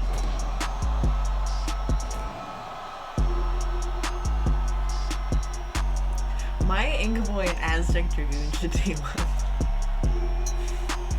Right? Why? Because then they've got the whole Central America's history locked up. They got all the little pyramids. They do have Oh. beautiful pyramids. Yeah, and the cool game where they put the balls through the hoops. You've But they're watched on El the- Dorado recently, I love haven't El you? Dorado. It's a great- Shouts out to Miguel and Tulia. Both is good.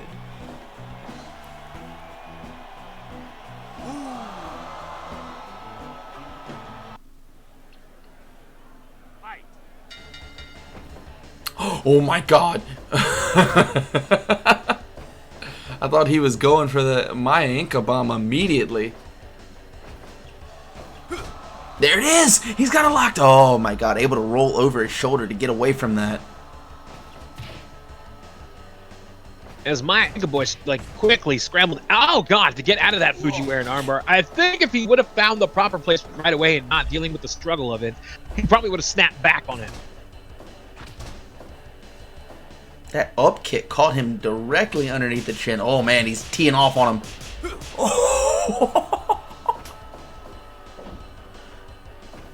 Good luck trying to pop his arm out of the socket as he just popped it back in. He just happened to use MIB's face as the adjuster.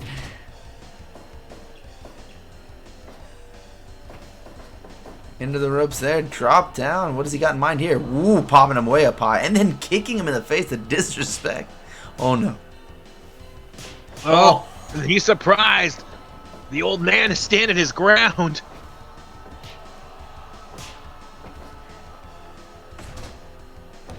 Elbow to the back of the calf. Interesting choice of offense there.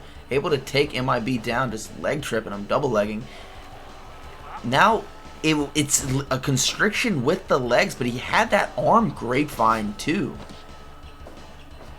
This man knows so many submission holds and so many ways to cut off circulation to your brain to put you out. And off into the ropes, but no, right back up to his feet like a movie monster.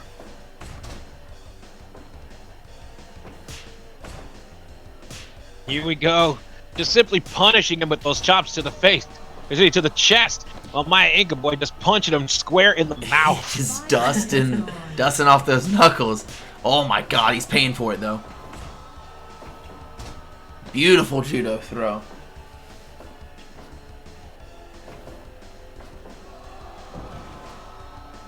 Suplex there, now kicking a leg. You're seeing him breathe a little bit deeper. We've seen this happen before, but I don't think it's been a problem as of recent. Oh my, what is happening here? Oh! Turnbuckles! Hung him Yeah. out to dry, Dino. Delicious! Base. Water buffalo. To the outside. Now throw his old ass out to the floor. You missed that padding a little bit. Oh. And now it's guardrail. Oh, shit! That is not thick padding, folks. That is a thin piece of carpet. And we're out here Yeah, it's outside. really more like those little pads you put down under a litter box. You know? Like there's Yep. they're not thick. Does anybody want to go wets out there? And now lock it up, place them in where the are we penthouse going? 3. High angle. Oh! Damn! All of that weight, 265, coming down on the body of Fuji. Oh, he's teeing off again. And that's right in front of Uraki there. I'm wondering if Fuji's realizing he needs to turn it up because while Uraki's been doing really well lately under Fuji's tutelage, Fuji has not been showing up when he needed to. Do you think maybe it's the training of Uraki that may be eating into Master Fuji's own training? You don't want to say it, but it's something that's on the mind. Powerbomb there, almost getting the win. 10 minutes gone. I think it's more along the lines of people realize now that they can't take him as an old man in the ring with them, and they're recognizing that they have to go just as hard as they would with, say, Sumo Jo or Wu-Fang as they do with Master Fuji. Nobody's taking him lightly anymore. Right, you are I legend. notice in your comments. Oh! And it happened. Again. That is the second fucking folding I have seen tonight. I love it. And as I said, definitely not taking Master Fuji lightly. And he knew how to knock him out from the last encounter. And he went for it again. Found success. Just like that, Fuji out of the top 5. Maya Inca Boy finally grabbing that brass ring everyone seems to be talking about. Maya Inca Boy in the top 5, and the Maya Inca Bomb is what scores the victory. Iraqi. And that, quite frankly, is a freshening up for the heavyweight division right now that has been sorely needed. Yes. And that opens up matches the likes of we could see Maya Inca Boy now versus Blackheart. Whew, that is. Oh Yeah. Jeremy with 100. Thank you very much with the criticals. Yeah. Versus Shogun. Shogun is there. He is in and out of that spot. That's saying that's the kind of thing that elevates Wu-Fang? you now. When you elevate the kind of competition you're going against, that's how you are elevating, and your game is increased. And that's how we really start seeing how you perform under the pressure of knowing that now the competition across from you is getting tougher. Sometimes they're the top 5 for a reason, because it's very, very competitive. Sometimes I say more consistent. Consistency is key in the top 5. That is what reigns. You saw the most consistent wrestler here, Wu-Fang, finally succumb to defeat at the hands of Sumo Jo, but he's up there. He is in the runnings with guys like Wu-Fang, who is. And we will see Wu-Fang later in competition. We will. There's only one match in between what we got coming up next. Right after this match, this upcoming match, we're into Wu-Fang. We're gonna have a great night. But there's no way I'm skipping this next match, big dog. This is what I showed up to work for tonight. Kimchi, the bruiser, the assassin, the possibly one of the most dangerous men on the roster, and definitely the most physically dangerous man in the Chee Dynasty, tonight facing the absolute live wire, the man with electricity flowing through his veins, and the man who has come back with a darker look and a darker attitude and a darker moveset. Donning the blood that he was drenched in at the hands of Kimchi legend. Bolt Jamison. It's pretty fair to call this a blood feud at this point. You can, that is absolutely reasonable to use. Blood feud. Not trying to use puns here. These guys hate each other. And I don't see it stopping at any point either, because while both sides have had wins, both sides have had losses with different combinations of different members in and out of the ring, whether it's singles or tag, and nothing seems to be getting settled because of all the wins that each other has and all the losses that who has over what. There's one constant so far, and that is that Pudgeteka still has not beaten Hannibal, which is how all this started. And it has snowballed. Just don't see any of this going away until that finally happens, if it does happen. Because Hannibal is a new man coming back to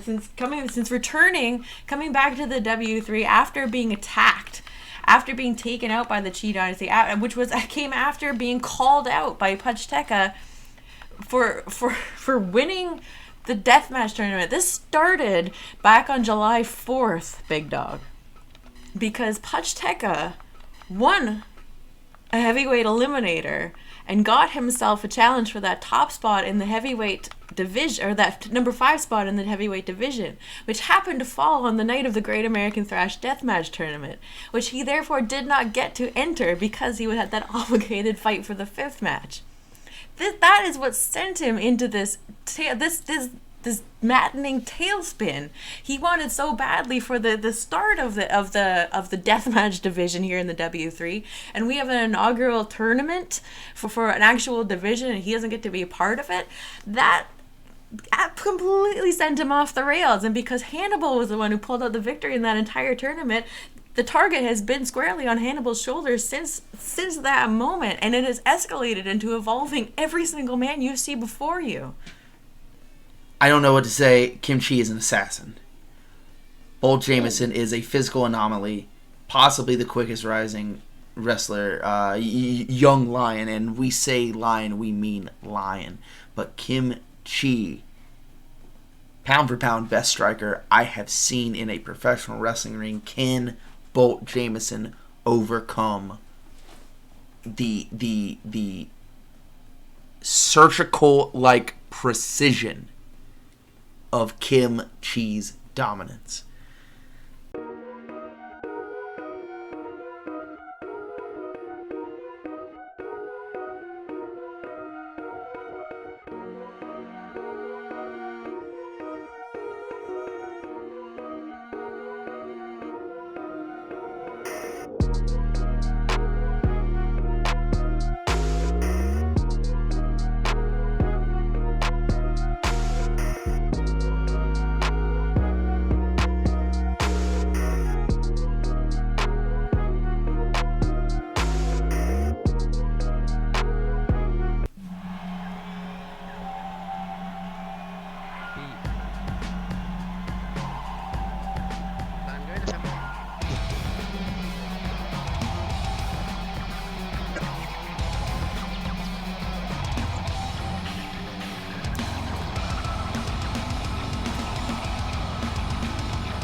Staring a hole into God, Kim I Chee. missed him.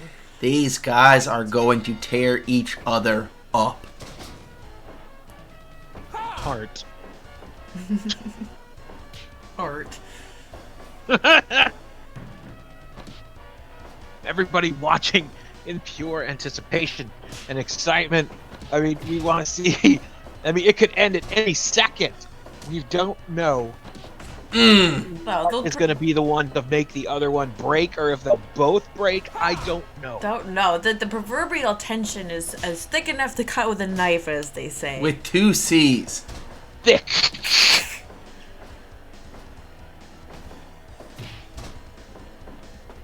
I want to see a deadbolt. I want to see him get dropped on his bald-ass head. Well, I just ran through him there. We've seen 2 foldings tonight. Let's go for the third. Sure. The hat trick. Going for the cover. 1 count, and he lifted him off of his Barely body. a 1 count.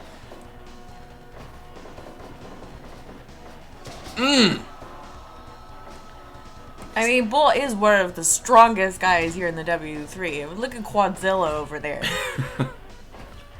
Those gams, those stems. Oh, no. Ooh, Bolt standing his ground there, but collapsing from those kicks. Almost like a sidewalk slam again. Taking off running. Bolt too quick to recover, though. Dropping him on the back of his head for good measure, though. Pulling him away from the ropes. Very, very intelligent. There is an intelligence to Kim Chee's offensive repertoire. You've seen, again, using a lot of suplexes rather than strikes here. Oh, no. He's back up. 5 minutes gone. And Kim Chee's busted open. From what I believe is a headbutt from Bolt. Oh, and he dumps is out. Kim right in front of Abispa here, staring a hole in him. Amongst the lines, and you know if any one of these individuals lay a hand on Kim Chee, we're gonna have an all-out war here. 100%, but you remember what I told you? Hannibal told me last week. They're only there to keep the other ones in check. They Yes. want to prove that they're better than them. Finally back in the ring. Oh shit! Early. No. God, those killer knees. You gotta stay away from those. suplex into a lariat. Oh! It's like the fucking cheat codes have been activated on this shit. These guys are now... They went out the gates, took a couple of steps, and decided, no, fuck this. Let's hit the nitro booster on it. They hit that NOS button. Blood staining the canvas. Oh! Oh, squeezing it out of him. 2.9. He's right in front of his buddies. And he stares them down. Dragging him to the center of the dub. They're gonna kill each other. Standing lariat, then another one with them seated. Another, the onslaught is on. Holy shit! Oh my god, they gotta get it. They're just letting it happen. Hey, well, there's honor and there's stupid. Just kick him in the back of the head, man. He grabs something. We can't see the camera angle. Oh! He missed it. Oh, and he Shot gets a him knuckle with the sandwich.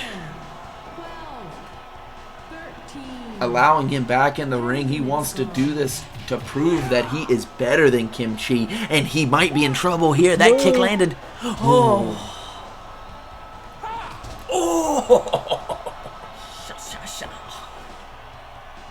No. The second one. Into the rope. Into the rope. As we look on, able to grab that. Right on top of the head. 2. Oh, and Punch Tech is up. Oh no. Oh. Oh. Punch Tech is trying to get in the ring, distracting the Why ref. is he not?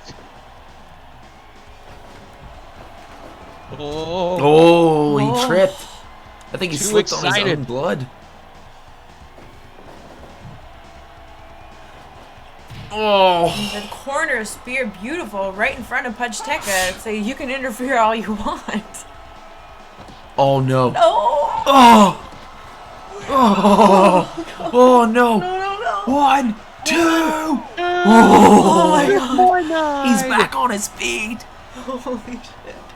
And dragging the bloody skull of Chee. Planting a back in now on our beautiful logo. Deadpool! 1, 2, 3. Yeah. It's my And fucking you, boy. It feels good to see it.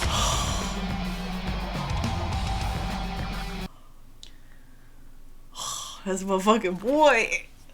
Getting it back. Getting that all-important win. 13 minutes, 32 seconds. Nobody kicks out of the dead Bolt suplex. Bolt Jamison gotta feel a little bit redeemed as the Chee Dynasty goes 0-2 once again tonight. And as we touched on before, that's going to cost us some locker room vandalism. Oh, great. Yeah. It's 11. Damn. Sucks to be them. Yep. Good thing I bugged it today. We'll get that scoop later to see you what said. I bugged their locker room. You're saying that's illegal. That is, you're going. No, she's not recording anything. She's What? just... We're Transcribing. We're on air right now. I don't care. Okay. This is what's my your job. point? Oh my god. Okay, well, just pout then. I'm gonna get that scoop. I'm gonna do what it takes to get that scoop because that's my job.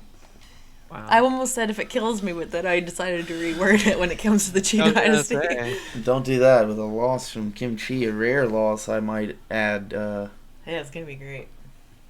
If we're talking about professional, we have an incredible professional wrestling match scheduled for our semi-main event tonight.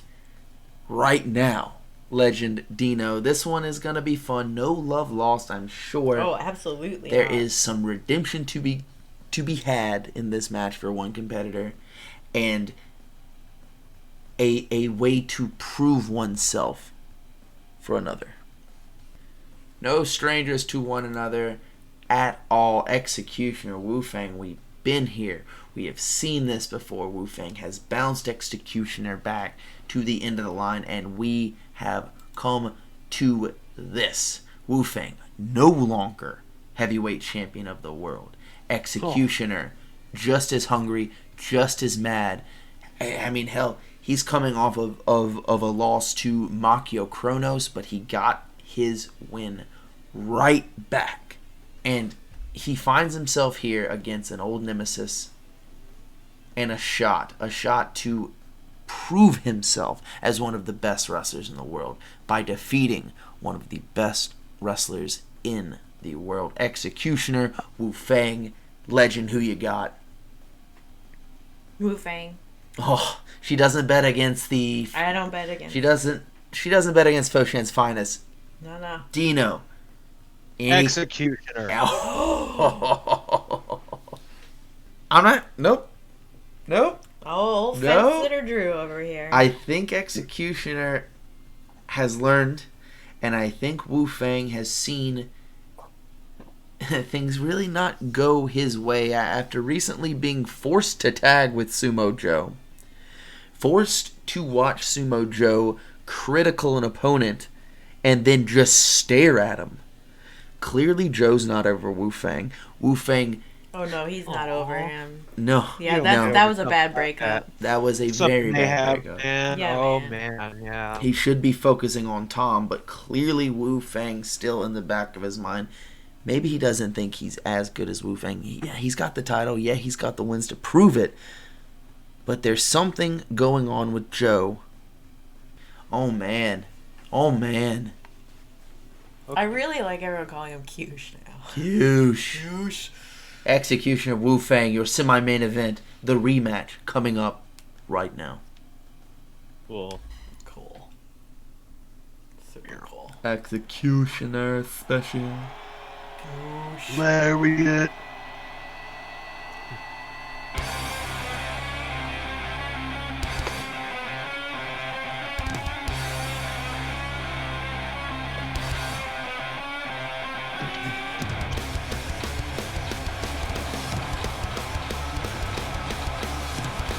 Court, thunder, court.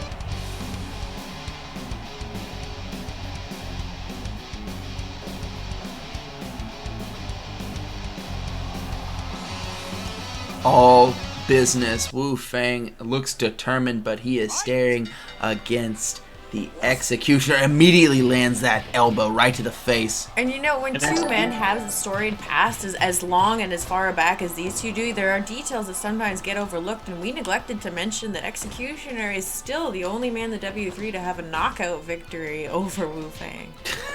That's hard to look over, but we sure did it. I didn't forget. Why do you think I picked him? Thank you. So, now, Dick is trying to pop his head off to see if there's little tiny green jewels inside of him. Because apparently this man is as tough as a diamond. Put him up on the top. And what? Way That too moves up too early. soon. Oh! That's what he thinks of your fucking elbows. Oh, now raining those lefts down. Those elbows can cut diamonds. I mean, you've seen him do it. No. That's a figure of speech. Are you making a statement? It's called a mythos. Oh. Knee drop It's and like then... even the Easter Bunny or the Sasquatch. Yeah, or a Frankenstein or Here a we vampire, go. you know, among other things we have here in the W3. That is true. Oh! Well, he asked for it, he got it, until he finally fell over. I mean, is he happy? I don't know. What will fill the empty void of Wu-Fang as he charges in and strikes down the Executioner? Almost drove him through the middle and top rope with that elbow. He almost fell out of the ring. Going to the single leg crab, taking away that strong base. Executioner is going to have the strength advantage, but that is about it. Maybe the killer instinct, but I mean, really, can you say that? We've seen Wu-Fang tap into that other place and hurt people. Wu-Fang ascends to another plane of existence sometimes in his matches, and as you said, it's like flipping a switch, and it's this almost this focused. I wouldn't say bloodlust. He's not going for the blood. He's going for the kill, and we saw it happen in the tag match they had against the Uprising. Him and Joe, a switch flipped, and he took it to the outside and ended up criticaling Shaman. So if he can tap into that again tonight. But you know that Execution knows his offensive game. We've seen Wu-Fang change it up here and there, but able to counter what was to maybe be a tangerine squeeze there. Body slam there.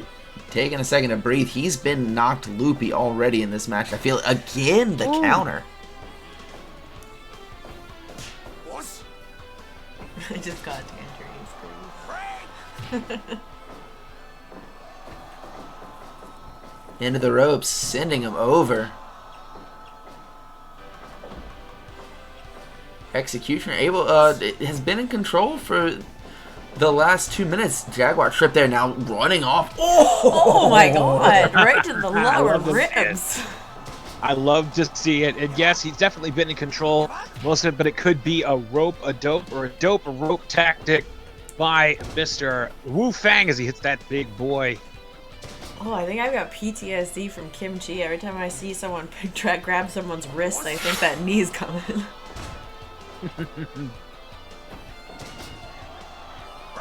Headlock just now trying to strangle him, luckily landing into the ropes, able to break it. Oh no, lariat! How is he not in the ropes? He's just answering back. Tiger Driver 2. No. They're starting to throw the big boys now. Oh, speaking of, pulled up his big boy pants.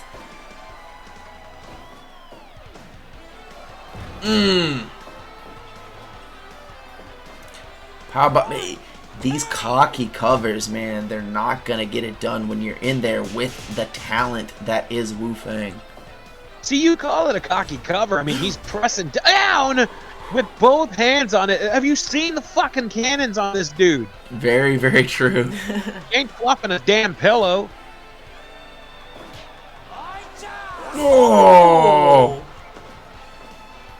Rolling elbow. Oh, he answers right back. Answered with a clothesline. 2. Those 2 short ones. And then the spinning, rolling elbow there. Picking him up by the mask. Drop kicking him right back down. Wu-Fang had the better momentum there. I think he just caught him off guard. Oh! Rolling elbow. This could be it. This could be it. Picked him up. Cush is having trouble. I don't know if he knows where he is right now. He doesn't have to know where he is. He just has to know where Wu-Fang is. Answers right back. Oh no! I thought we were gonna see the Cush salt. Oh my god! Shoulder block right to the side of the head. Dangerous! Rolling chop. Dangerous. Over the Spilling top, yes he outside. goes. He's down the floor, and it's now getting ugly. 3, 4, Ooh! 5, 6, Bouncing his head off the steel railings there. 9, 10, Oh! Into the fucking guardrail as you see his calves hit the top of that steel frame. Make his way back in with 6 seconds to spare. Unleashing those knees into the sternum and chest area of Wu-Fang. Now machine gunning those chops. What's he got in store here? Oh, to the back of the head! Buried out of his head! He's up! He's standing back up, piston elbows to break him up. Slowly cleaning the neck. Oh as shit, he the neck chops crank! on He's got it locked in! Constricting the lungs of Wu-Fang. Wu-Fang escapes. And now picking it back up. No way. He's got him in Knocking between the out Wu-Fang knees. is one Power thing. bomb! Off the rope. Oh! Kick to the ribs. Oh. Picks him up. Just the midsection. When is it He's coming? now aiming higher on the rib cage. When is it coming? Oh, he dropped him. I think it just One called him. punch. Just... Caught him on the butt. One, two.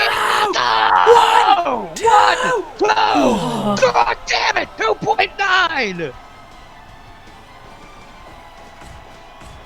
Oh.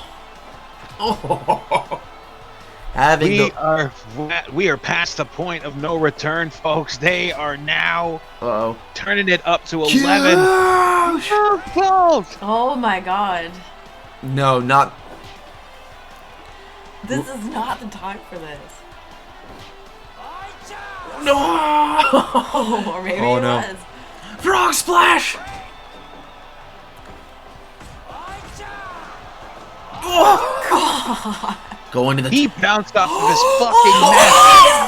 Damn! Holy shit! Why did he pick him up? No. Do it! Cover! Oh no, he's going again! But he got caught! Oh. Just to buy him some time, snooplecting him in the corner, and now just grounding the mount. Oh, that rolling elbow out of the corner. I think he was looking to follow it up with a pair of fusions. He's mistaken. No. 2.9! This is the This semi-main event. battle Focus. continues! Oh my god. And those are going to take its toll. Leg drop to the back of the Kicks head. to the ribs. When this late in a match, you need the air. Oh, and he's gonna need that. You get kicked hard enough there, every single bit of wind is gone. Lariat. He got caught. Oh, 2.9, he escaped! Fuck. He escaped! Tangerine crack. No! No! Go again! Oh my god! How do you...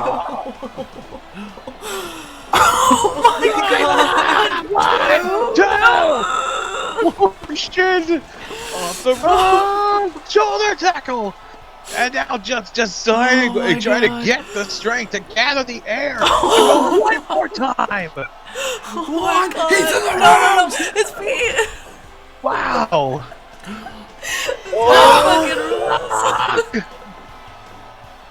Go for the. Here you go! Two. Oh my god. It's been non-stop chain! Yeah. Fucking hell. Holy Fuck yeah. shit. Holy shit.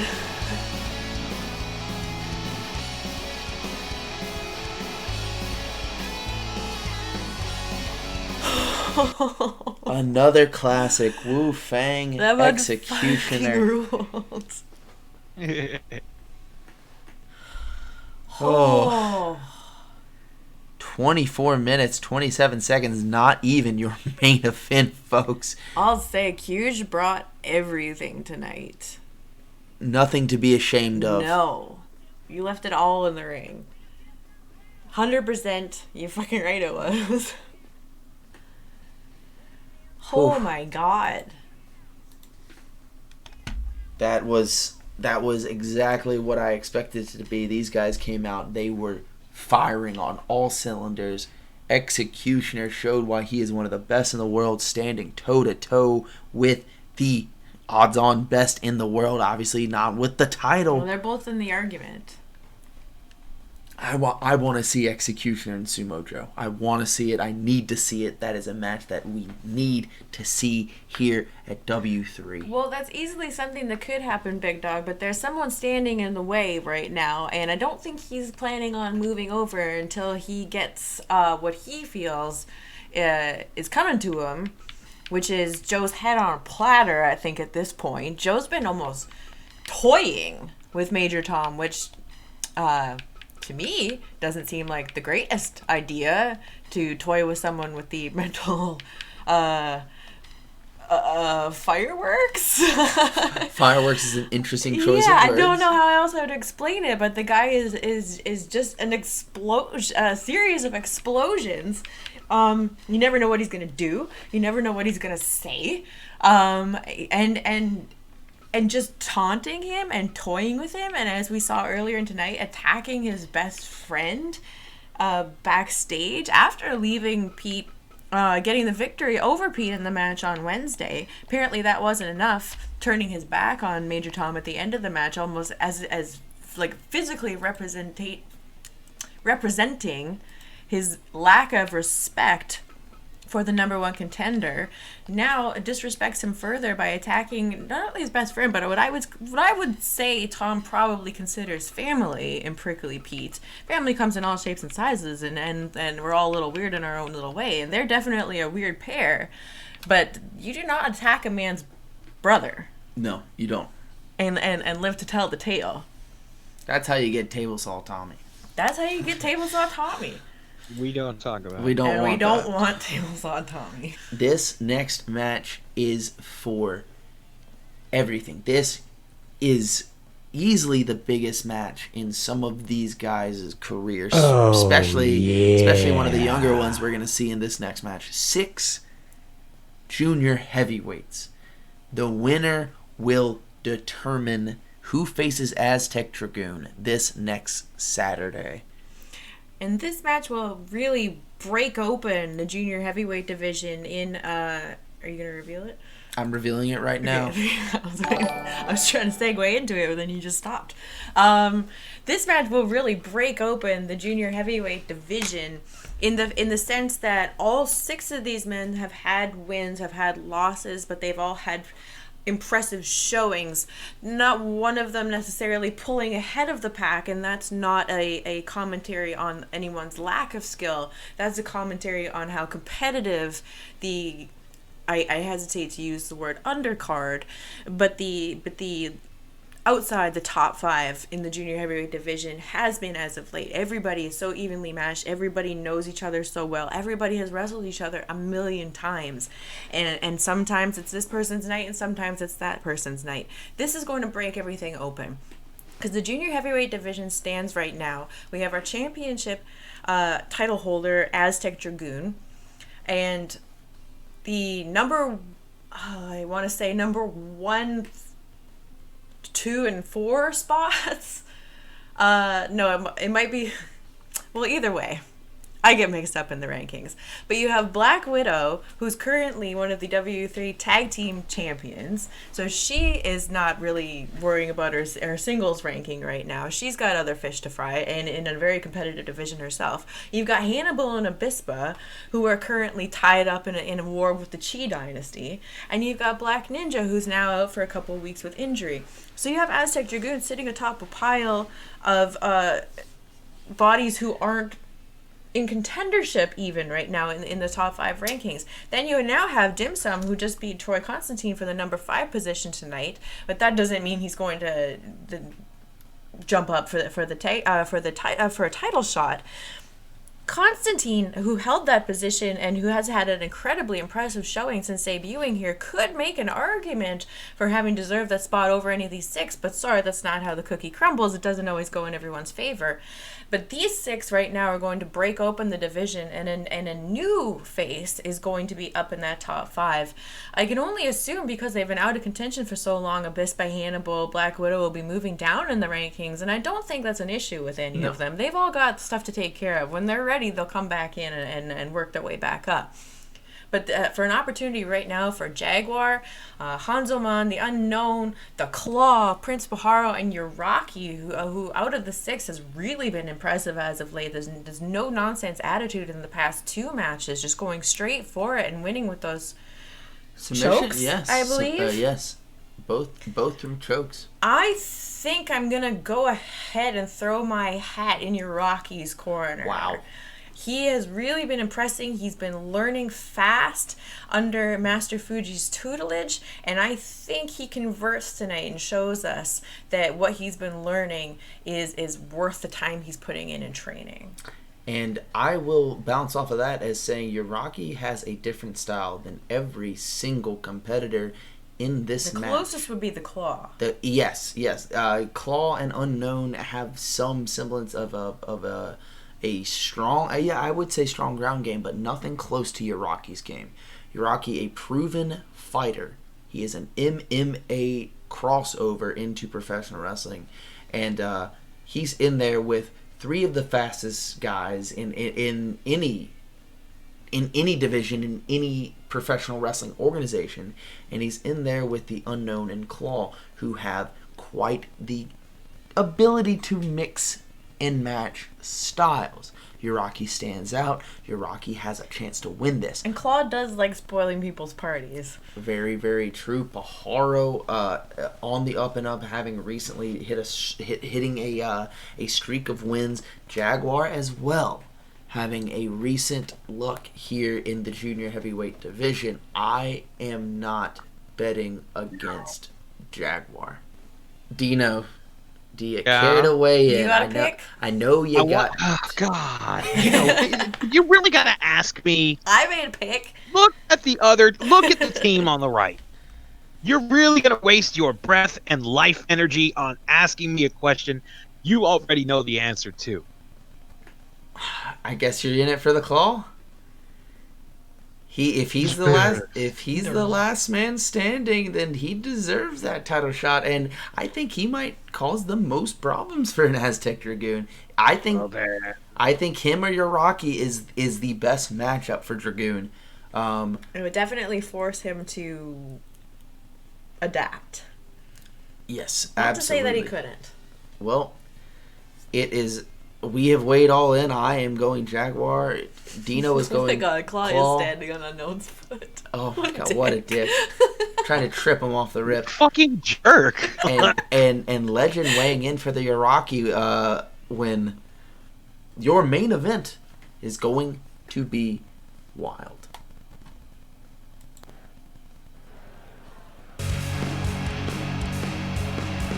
Your first entrance into this match, Hanzo Man. Got a great, just a banger of a theme. Oh, he's got sick.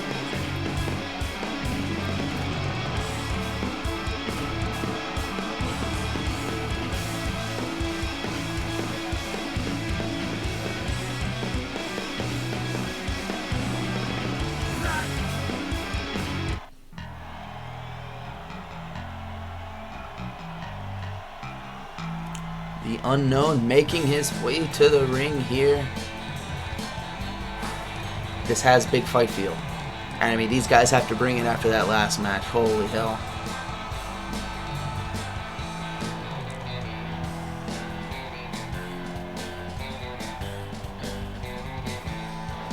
And he'll be going wild on all of them. Shit. Oh man. Hold this for a second. I got it. You see those power lines? They're right over my head. I'll try to pick them up, but then I'll bump my head. Oh, excuse me, I had one too many. Hey, kid, rotate my tires. Kids, please rotate his tires. You gonna look at it? You gonna do your job? Rotate his tires. Rotate them now. Jimmy. I can't look like an ass in front of my kid. No, don't do that. Oh God, something's very wrong with him today. I will talk to him after the show. So. Damn. Not his best performance. Yeah. First off, that's highly offensive. Slipcat is looking at you right now. Like, you are lucky That is harassment. to be breathing. So. Don't you have enough harassment charges tonight? Right? You're gonna get sued by Punch Scumbag, I swear. Meow. Pajaro having the shot to qualify as the youngest man. I mean, we could be looking at the next. I mean, 20 years old. Imagine winning this match and then going on to face Aztec Dragoon and beating Dragoon as a 20-year-old kid. Can't even buy a drink Well, legally he in did the hand United Dragoon States. his first loss here He in did? the W3, He's done it so before? he knows how to get it done. That doesn't mean that this man right here isn't still my pick. Oh my god. So, real quick, my neighbors are having some sort of musical jam fest next door. They're better be fucking listening playing to me. Party All the Time by Eddie Murphy. Amazing. That is a jam fest, and this is going to be a party. This is the jam fest right here. This is a jam fest. I want to listen to Party All the Time right now, too.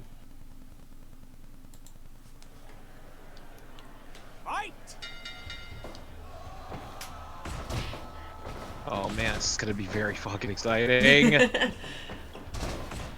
Elbow there. Goes in now with the shakes down with the grapevine and chops into the arm drag, or excuse me, the arm capture right there as Hanzo Man gets the drop toe hold the Jaguar defense on this one. There's a lockup now, goes off into the ropes, and the claw collides into Pajaro as he goes into the corner now. Courtesy the unknown now locking up Pajaro. He hits him with the overhand right, and this scoop of the slam there by Hanzo Man, who locks up now with the claw, who's going to hit him with the tube. So pile driver into the corner right there as he tries to kick out the foot. Sorry, going full Rick on that one, Morty. Double drop kick. The Monaco. Oh! And rolling kick to the back of the skull of the unknown, trying to blindside knock him out, just like the Jaguar just did with the elbow. And now the spike offs. No, he's just did with the elbow onto that one. Double drop kicks there by the climb Pajaro as he picks up with Hanzo Man into the end. There's the roll through on the victory. And now locks him up. Drives the elbow into the back of the skull. Goes into Mahistral. Not even a one count on that one. Off into the ropes. No, he goes in and collides into a bunch of men. There's a huge clusterfuck. Hard there with the Jaguar onto the claw. The claw now picking him up by his the back of his neck like a back kitty. Manifesto! That is that manifesto. As he goes in with a knife edge chop, trying to get that grounded pound of Hanzo Man, who hits him with the knee bar actually. Ends in with the scoop slam there on the Pajaro. Hits Ilma. He's straw with the claw, who's just going to take every opportunity that he can to get the pinfall. And anybody who can get in his way. Knife edge chops. Blue Shoes Plenty is as down. Blue Shoes down. He's Knife edge crying. chop down. Goes Iraqi. So butt to the kick, flippy cat boy onto the unknown.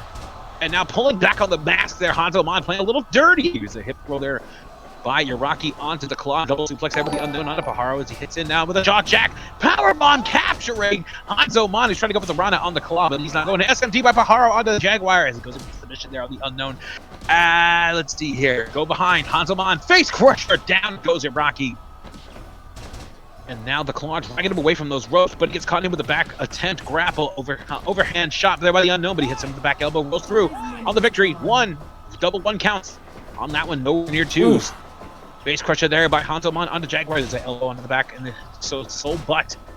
Pajaro gets the heel kick to the back of the skull. Rolls through with that clutch there, trying to squeeze the head off, and step up into Gary there by Pajaro onto Jaguar. Is at the ground from the Rocky onto the unknown. Back up there by the claw onto Hanzo Man, who's now picking him in. Kicks it with the leg. Nobody on that one. Soul butt there by Pajaro onto Jaguar. Beautiful turnaround rudder there by the unknown. Double suplex there by the claw and Jaguar onto Pajaro, I believe. Pulls in, floats over. Drives the elbow onto the back of Hanzo Man. Kenzugori. And now trying to go for the camel clutch. I think Iraqi kicked him in the fucking face. I saw that too. That was pretty dope. And now everybody colliding right there in the corner. Rolls through. Well, it looks like Little League hockey right now. They're all in the same area. Right? Why Rick Moranis didn't follow through with Little Giants? Maybe like, I don't know, what would be a hockey version of Little Giants? I would have loved to have seen that. Just straight up brawling between Little Devils. Oh, swinging totally. sticks. It would be like little, I don't know, Tiny Devils. Blues. Yeah. I feel like everyone Little was Leaf. Blues. Or Wildcats. Manifesto! Little Wildcats. Oh! They trying to drop kick at the knee there. Claw trying to get to the unknown. Unknown planting up with the DDT. And now Uranagi. No, you're not. What the fuck was Pajaro doing Fuck there? He's you, gonna do a Uranagi. shimmy. As he gets thrown into the corner, uppercut there by Hanzo Man onto the unknown. He's now trying to stop it away with the leg. Kenzo going there by the Jaguar onto Iraqi as he locks in. The knife edge chops to the throat. Unknown was just standing as the final one on that one. Off into the corner. The shoulder strikes there as he floors the Jaguar. There's definitely a match I'd like to see happen. If it did, I'd like to see it again. Powerbomb pressed there by the claw onto Hanzo Man.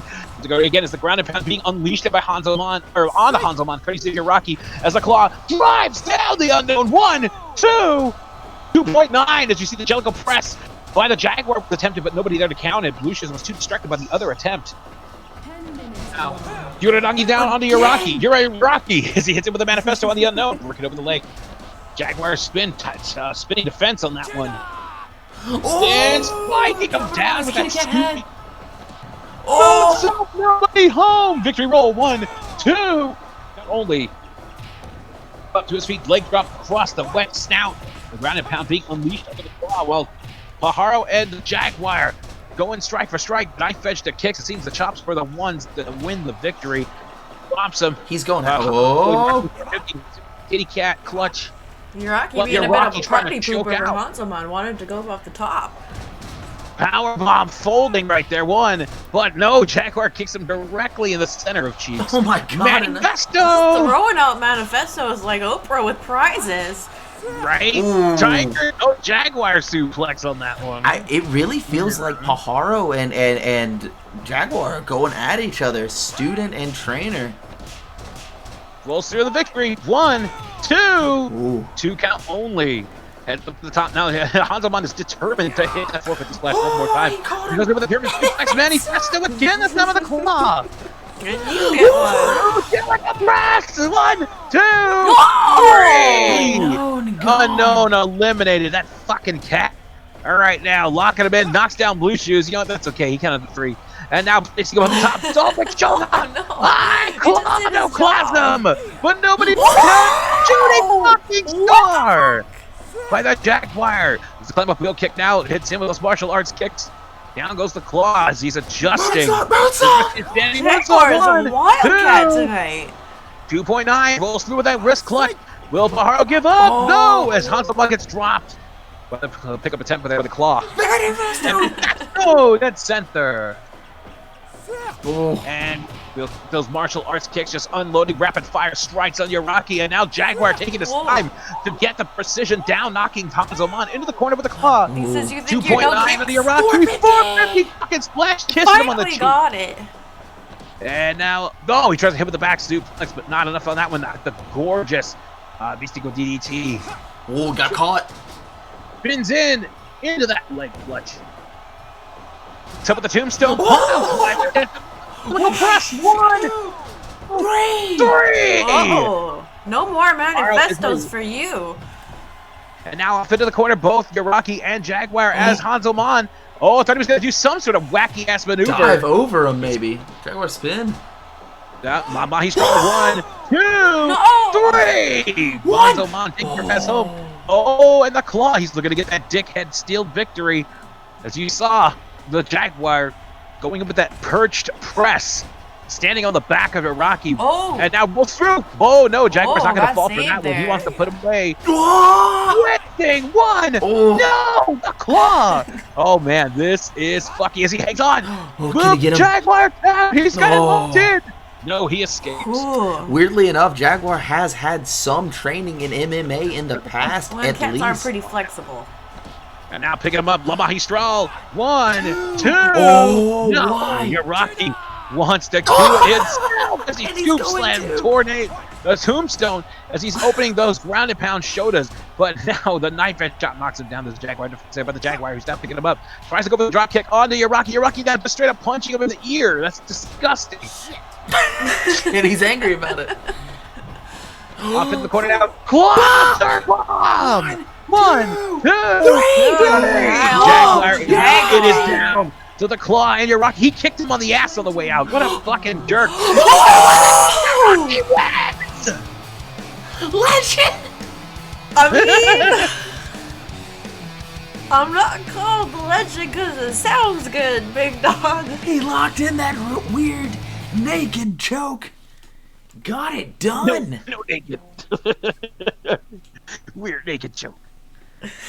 Oh my god, we are seeing... Yuraki punches his ticket, proving tonight what he's learned, putting it to good use, putting it to practical use in the field, and showing how he has evolved as a competitor under Master Fuji's tutelage. Yuraki here 3 matches in a row now. He has impressed, and he has gotten the job done with that weird naked choke. This is a new Yuraki, you guys. And we're going to see him challenge with a junior heavyweight championship. The fit worked. Yuraki and Master Fuji. He got put through the ringer in training, and I guess that's what he needed, some real focus to beat the lingering whatever was holding him back, if there's some sort of rage, if there's some sort of pride, you pick your deadly sin, I don't care. But whatever it was that was keeping him from being his The pure best and focused yeah. form, the best Jiraki that we could see, it's gone now. And he's focused and he's primed and he is now got a title shot. And we were talking about the style mashup of Aztec Dragoon's worst probable, outcomes, and his worst, it's right here. Yeah, his worst probable matchup, really. It's right here. Speaking. It's right here. Jiraki and Aztec Dragoon will happen this upcoming Saturday, and damn, we have a hell But of Dragoon a has found ways to solve puzzles before that lay before him, and he uses every... that Aztec twist off the top does Yep. the trick every single And time. we've seen him defy the odds, and we've seen him turn away people who maybe should have had the win over him with a sassy little wiggle of his finger. Not tonight, says Aztec Dragoon many a time to someone who tries to put him away. And he could easily be waggling that finger at Jiraki as well after the pay-per-view next weekend.